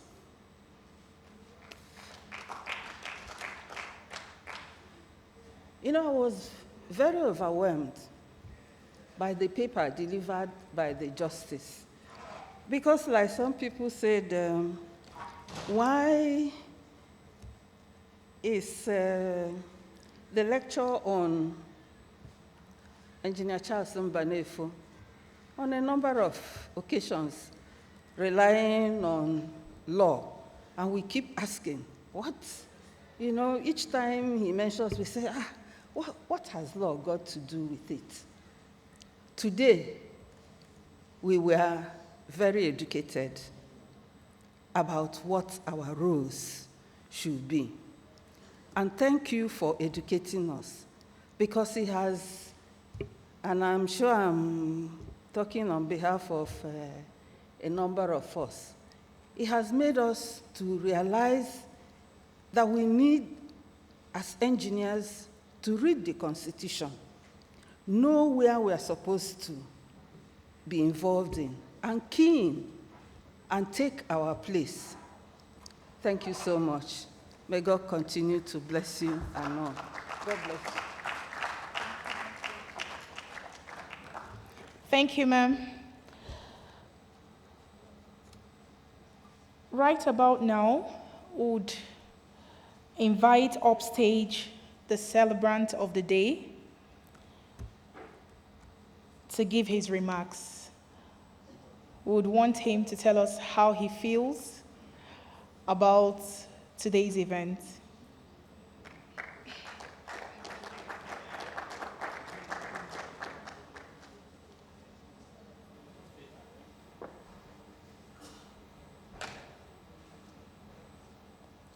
Please, let's appreciate him. Let's appreciate our celebrant.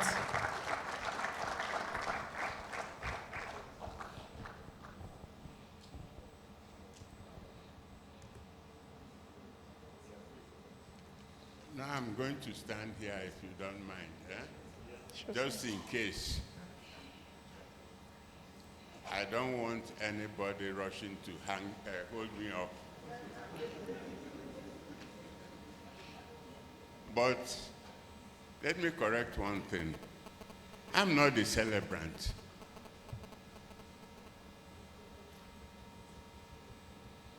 You are just using my name. Mm-hmm. So let's get the order right so that people don't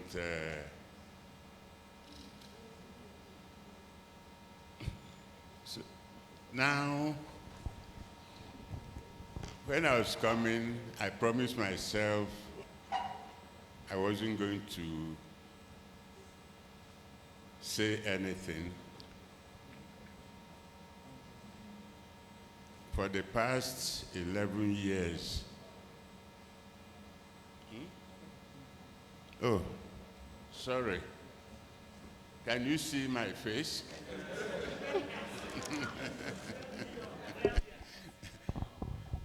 Thank you. I didn't know I was backing the main people.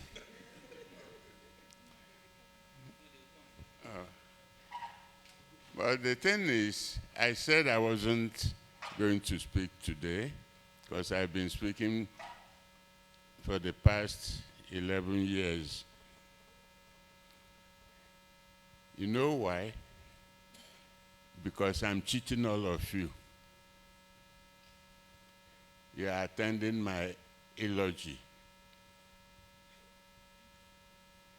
Unfortunately, I cannot attend your own. You know why? When it's time to attend your own, I won't be there. You can never query nature. But on a lighter note, I decided to come today because it's easy for me to say, look, I am home, I have all the excuse, age on my side. What we used to do, anybody I can say, I cannot conk your head, like Unde here. He knows that something is wrong.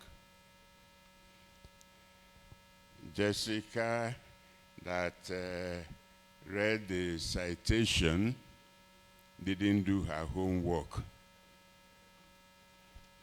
You should have read that citation several times before and then present it, let it flow. Why I'm saying this and why I'm here, because the guest lecturer is my sister.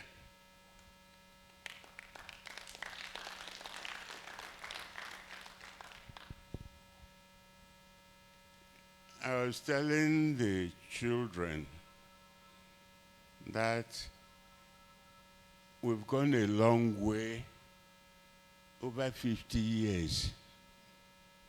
So those of you can check how old you think you are. And the relationship knows no bounds. I think I was telling the young man, the politician,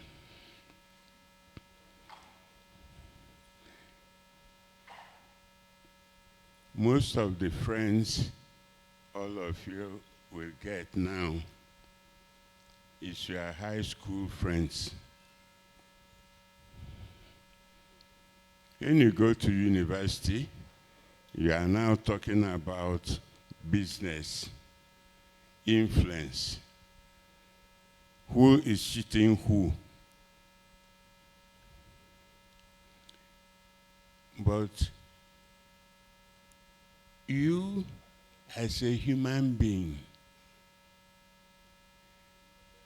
the only thing I'm going to tell any of you, please, first and foremost, you are a creature of God Almighty.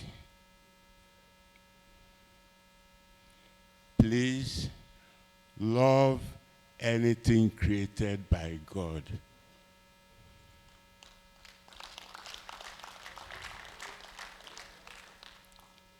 When you do that, you've done everything God expects you to do. The lecture we are doing is to share knowledge, our experiences.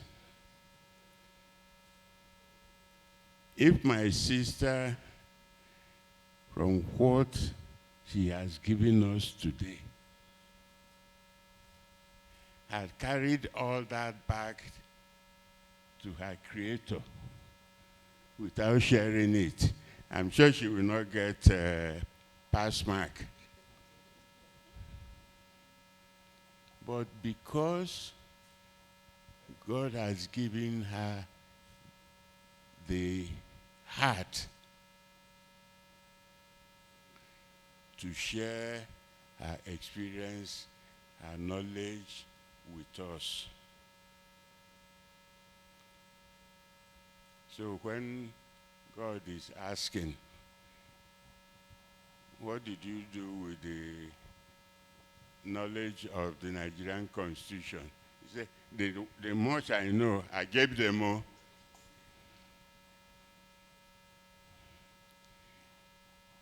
What they do with it is their own headache. That's what Chibo was alluding to. But I think it was Chibo who visited me a few days ago. I said that the problem you have with me, if you want to visit me, please don't have a time schedule.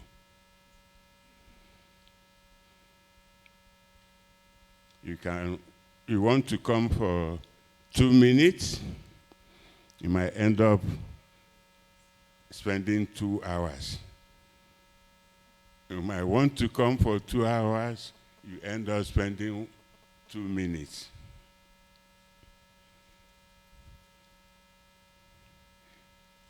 Not that I'll find a way to engage you, but you will engage yourself. Let me place an order, and this is a senior joke. None of you, maybe except Irene, will know. I'm putting an order that my sister will prepare the usual concoction for me.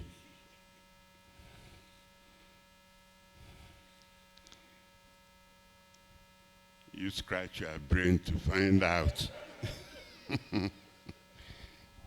But let's love one another. Let's thank God for being here today. Let's be grateful for what God has given us. I thank you. God willing, we might be here again next year. Nkechi, thank you. You reminded the engineers here. It's not creating divisions, creating branches. I was begged to move up the ladder. Many people, the engineers, have forgotten. And that's the way I've done my work. I've started with the branch, moved on. They had to push me to go from branch chairman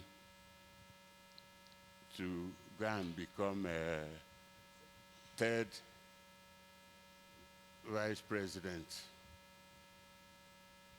From there, they pushed me again, because when it was time for me to go for president-elect, that's deputy president, the odds were all against my making it. But I'm happy with people like Nkechi to correct the records. I was elected unopposed that year. Then I became the president. I just realized this almost 22, 23 years ago, but it's the Lord's doing, and let's be grateful to it. Thank you. God bless you all.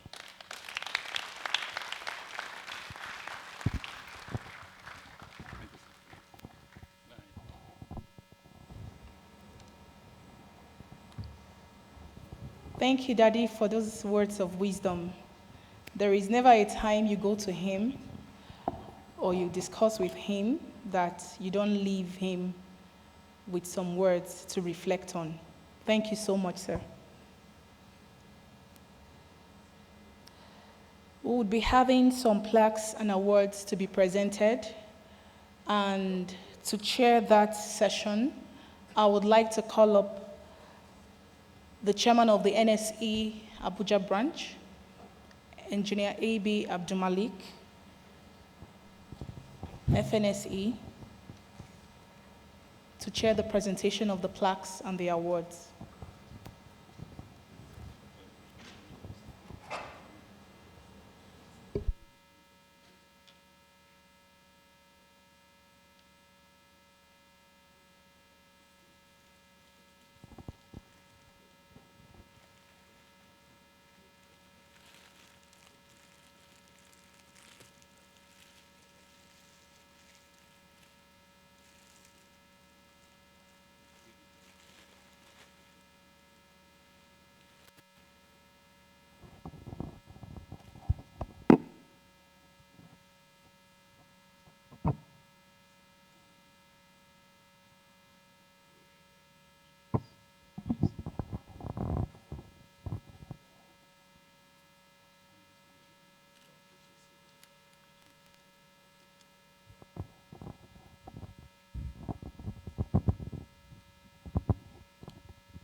Permit me to invite Engineer Kechi Isigwe, former Vice President and former President of APOEM, to present this award to our guest lecturer. I think she'll just do it there. Thank you, ma'am.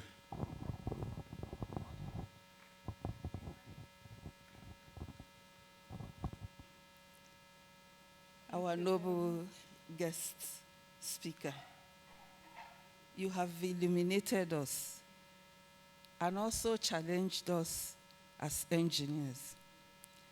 We are presenting this award to you in appreciation of all that you have done for us. God bless you. Thank you very much. I'm honored.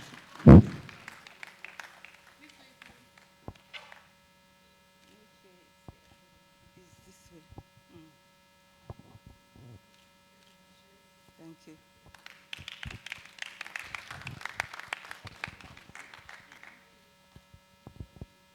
Thank you.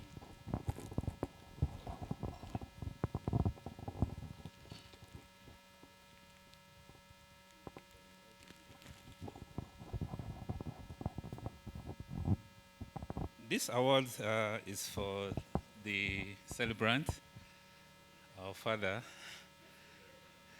Okay, okay. The honoree. Okay. I'll invite two persons to come and do justice to this. I'll invite the Executive Secretary, Engineer Shehu Hadi Ahmed, FNSC, represented by Engineer Ima Lorazmc, to come and do this. And at the same time, Engineer Shigbo, please, can you kindly do this by giving the award to our father? Thank you, sir. It's a joint.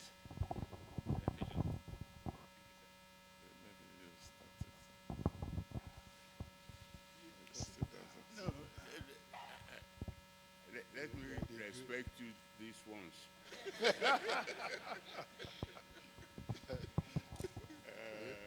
Abdul Malik, I think you guys are playing games here. You told Chibo to wear a white cap on a white hair. How do we see the difference? I'm trailing. Okay, we're here. Today is a special day. We have been honoring you yearly for your contribution in engineering profession in Nigeria, particularly the setting up of the engineering organization here in Abuja. We called it the engineer. We are afraid to, we are protesting that engineers were not doing what they are supposed to be doing. You remember? So we started. And the reason we started was, when we had so many foreign contractors and consultants, not involving Nigerian consultants or Nigerian engineers, we came back, from abroad. We said we can as well. We can as well contribute. That was the starting of, this organization. And today, it has grown. Understand their number is over 400. So we are honoring you as a branch of Nigerian Society of Engineers. Please, this is the award. Thank you.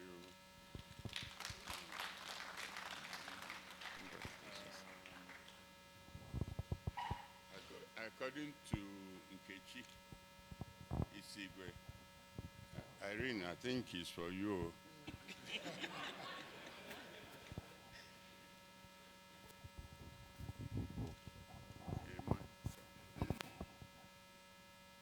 can't outfox the fox. Ladies first.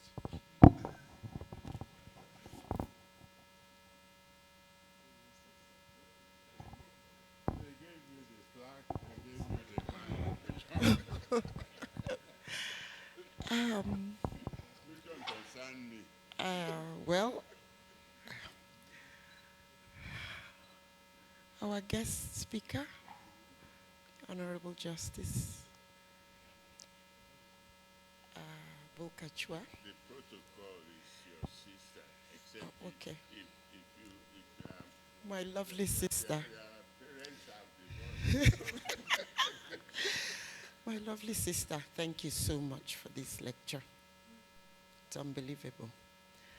The celebrant who says he's not the celebrant, my husband, who is, every day he's something else. Today is this, tomorrow is the other. Today he's not the celebrant, but he's the celebrant. Wonderful engineers followed you. I've followed you around the world, halfway around the world and back, and still following. Correct, follow. Engineer Chibo, a wonderful supporter over the years, close friend. Oga, Oluwadamisi is like a cousin in our family. I just wanted to mention my sister who came half around the world just to be here at this lecture, Dr. Ibuzo Anozie.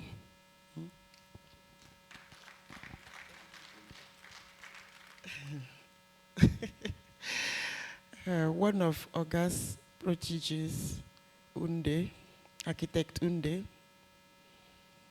We haven't seen him for years, but he's here today. Thank you so much for coming.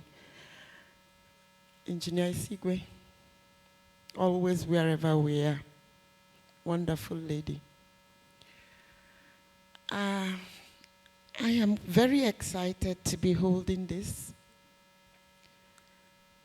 I'm grateful to God that we're here once again. And my prayer is that we'll be here again next year. All of us complete, nobody missing. May God bless you all just for honoring us today. May He bless you with your heart's desire. That need you have, may it be fulfilled. Thank you, ladies and gentlemen, members of the press who always record things correctly. And over the years, you just see what happened and when it happened and how it happened. I think I've spoken too long already. I'm not sure that's what I was supposed to do. Once again, thank you, ladies and gentlemen. God bless you. Especially the organizers, God bless you mightily. Thank you, sir. We'll do it. Thank you, Mommy, for the prayers. And we know that those prayers will go to work in our lives in the mighty name of Jesus. I would want to appreciate the presence of Engineer Mrs. Uche Ujam. She's the chairman of NSE Enugu branch. Thank you, ma'am, for coming. If you look at our program of events, you would know that we're far gone. And the next item we have is the vote of thanks. I would want to invite upstage the chairman of the 2022 Engineer Charles Mbanefo Lecture, Distinguished Lecture Committee, Engineer Ben O.C. Oko.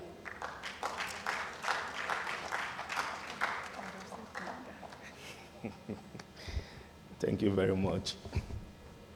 Today you are my boss, and you have really done very well. Please, can we put our hands together for her?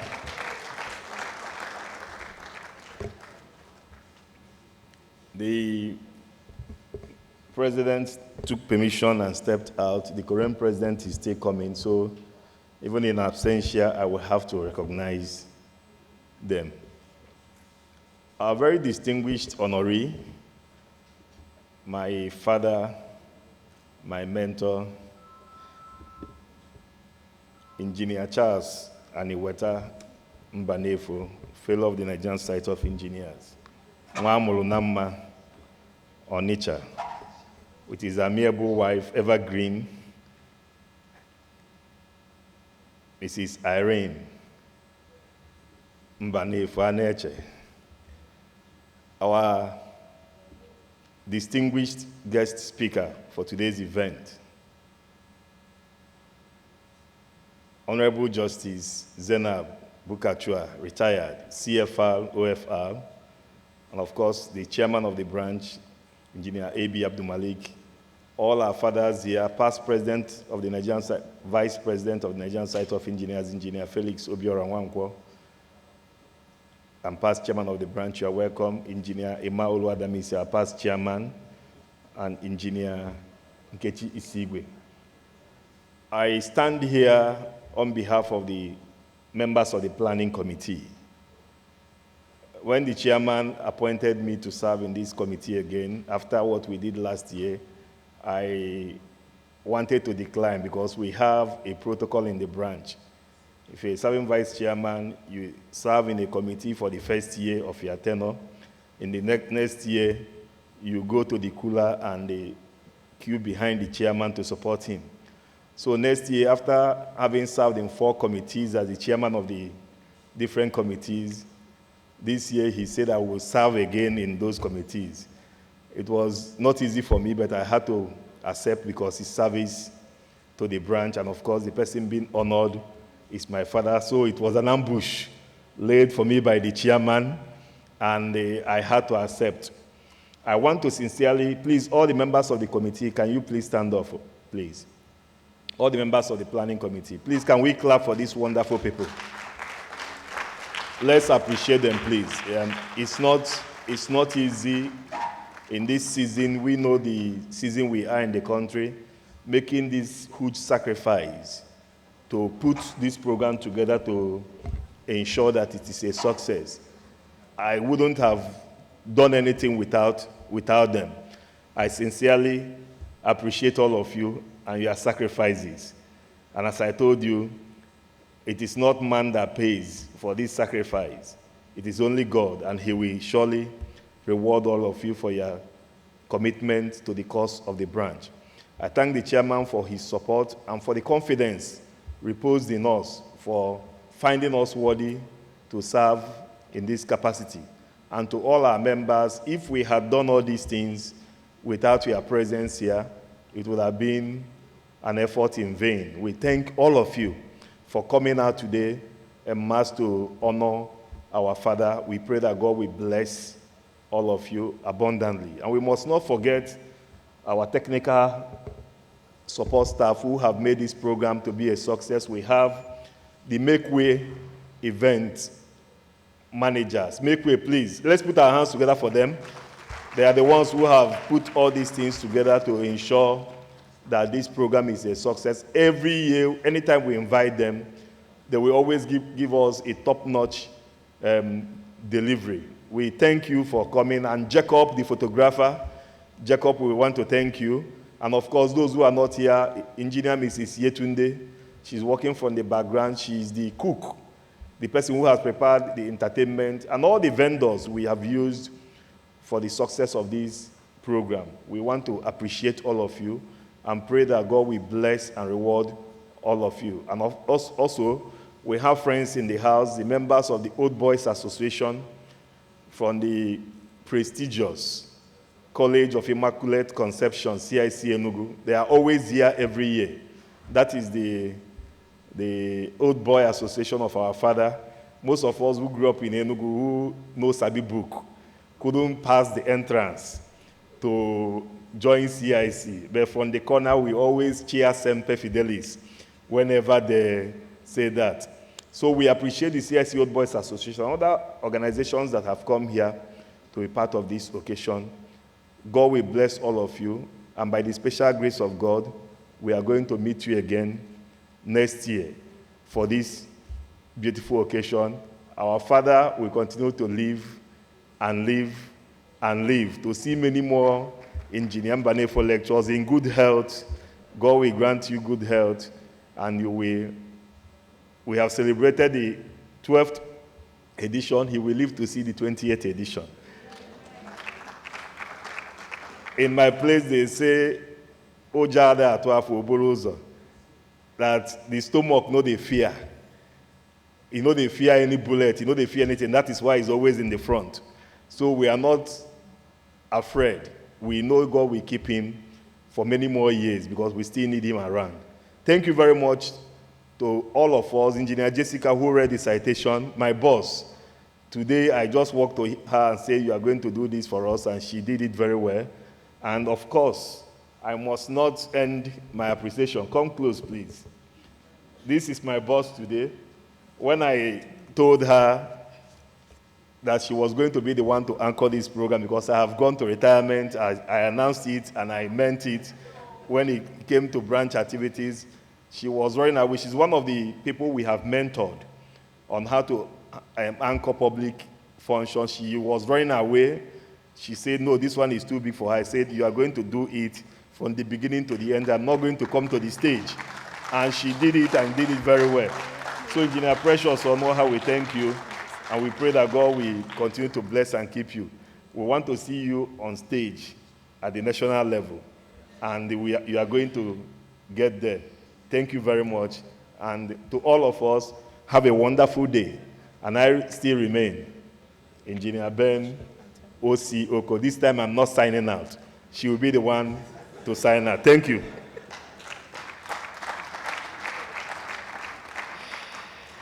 Thank you so much, sir. Initially, I wanted to mention that that's my boss coming up, but I didn't. Thank you so much, sir, for this opportunity. I think we all here deserve a round of applause for ourselves. We've been a very responsive audience, and you all made the work easy for me. Thank you so much. So to draw the curtain, indulge me to ask everyone to stand up while we take the national anthem and the second stanza as well.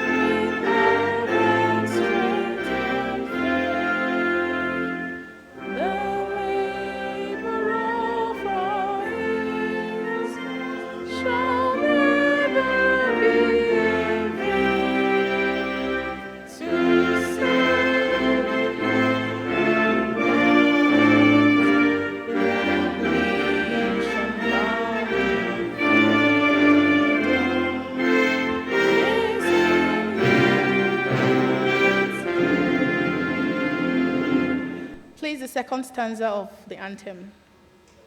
O God of creation, direct our noble cause, guide our leaders right, help our youth the truth to know, and honesty to grow, living just and true, great lofty heights attain, to build a nation where peace and justice shall reign. Thank you so much, everyone. I remain Engineer Precious Onoha. Would have a group photograph, and after that, lunch is served. Do enjoy the rest of your day. Thank you so much. God bless you all.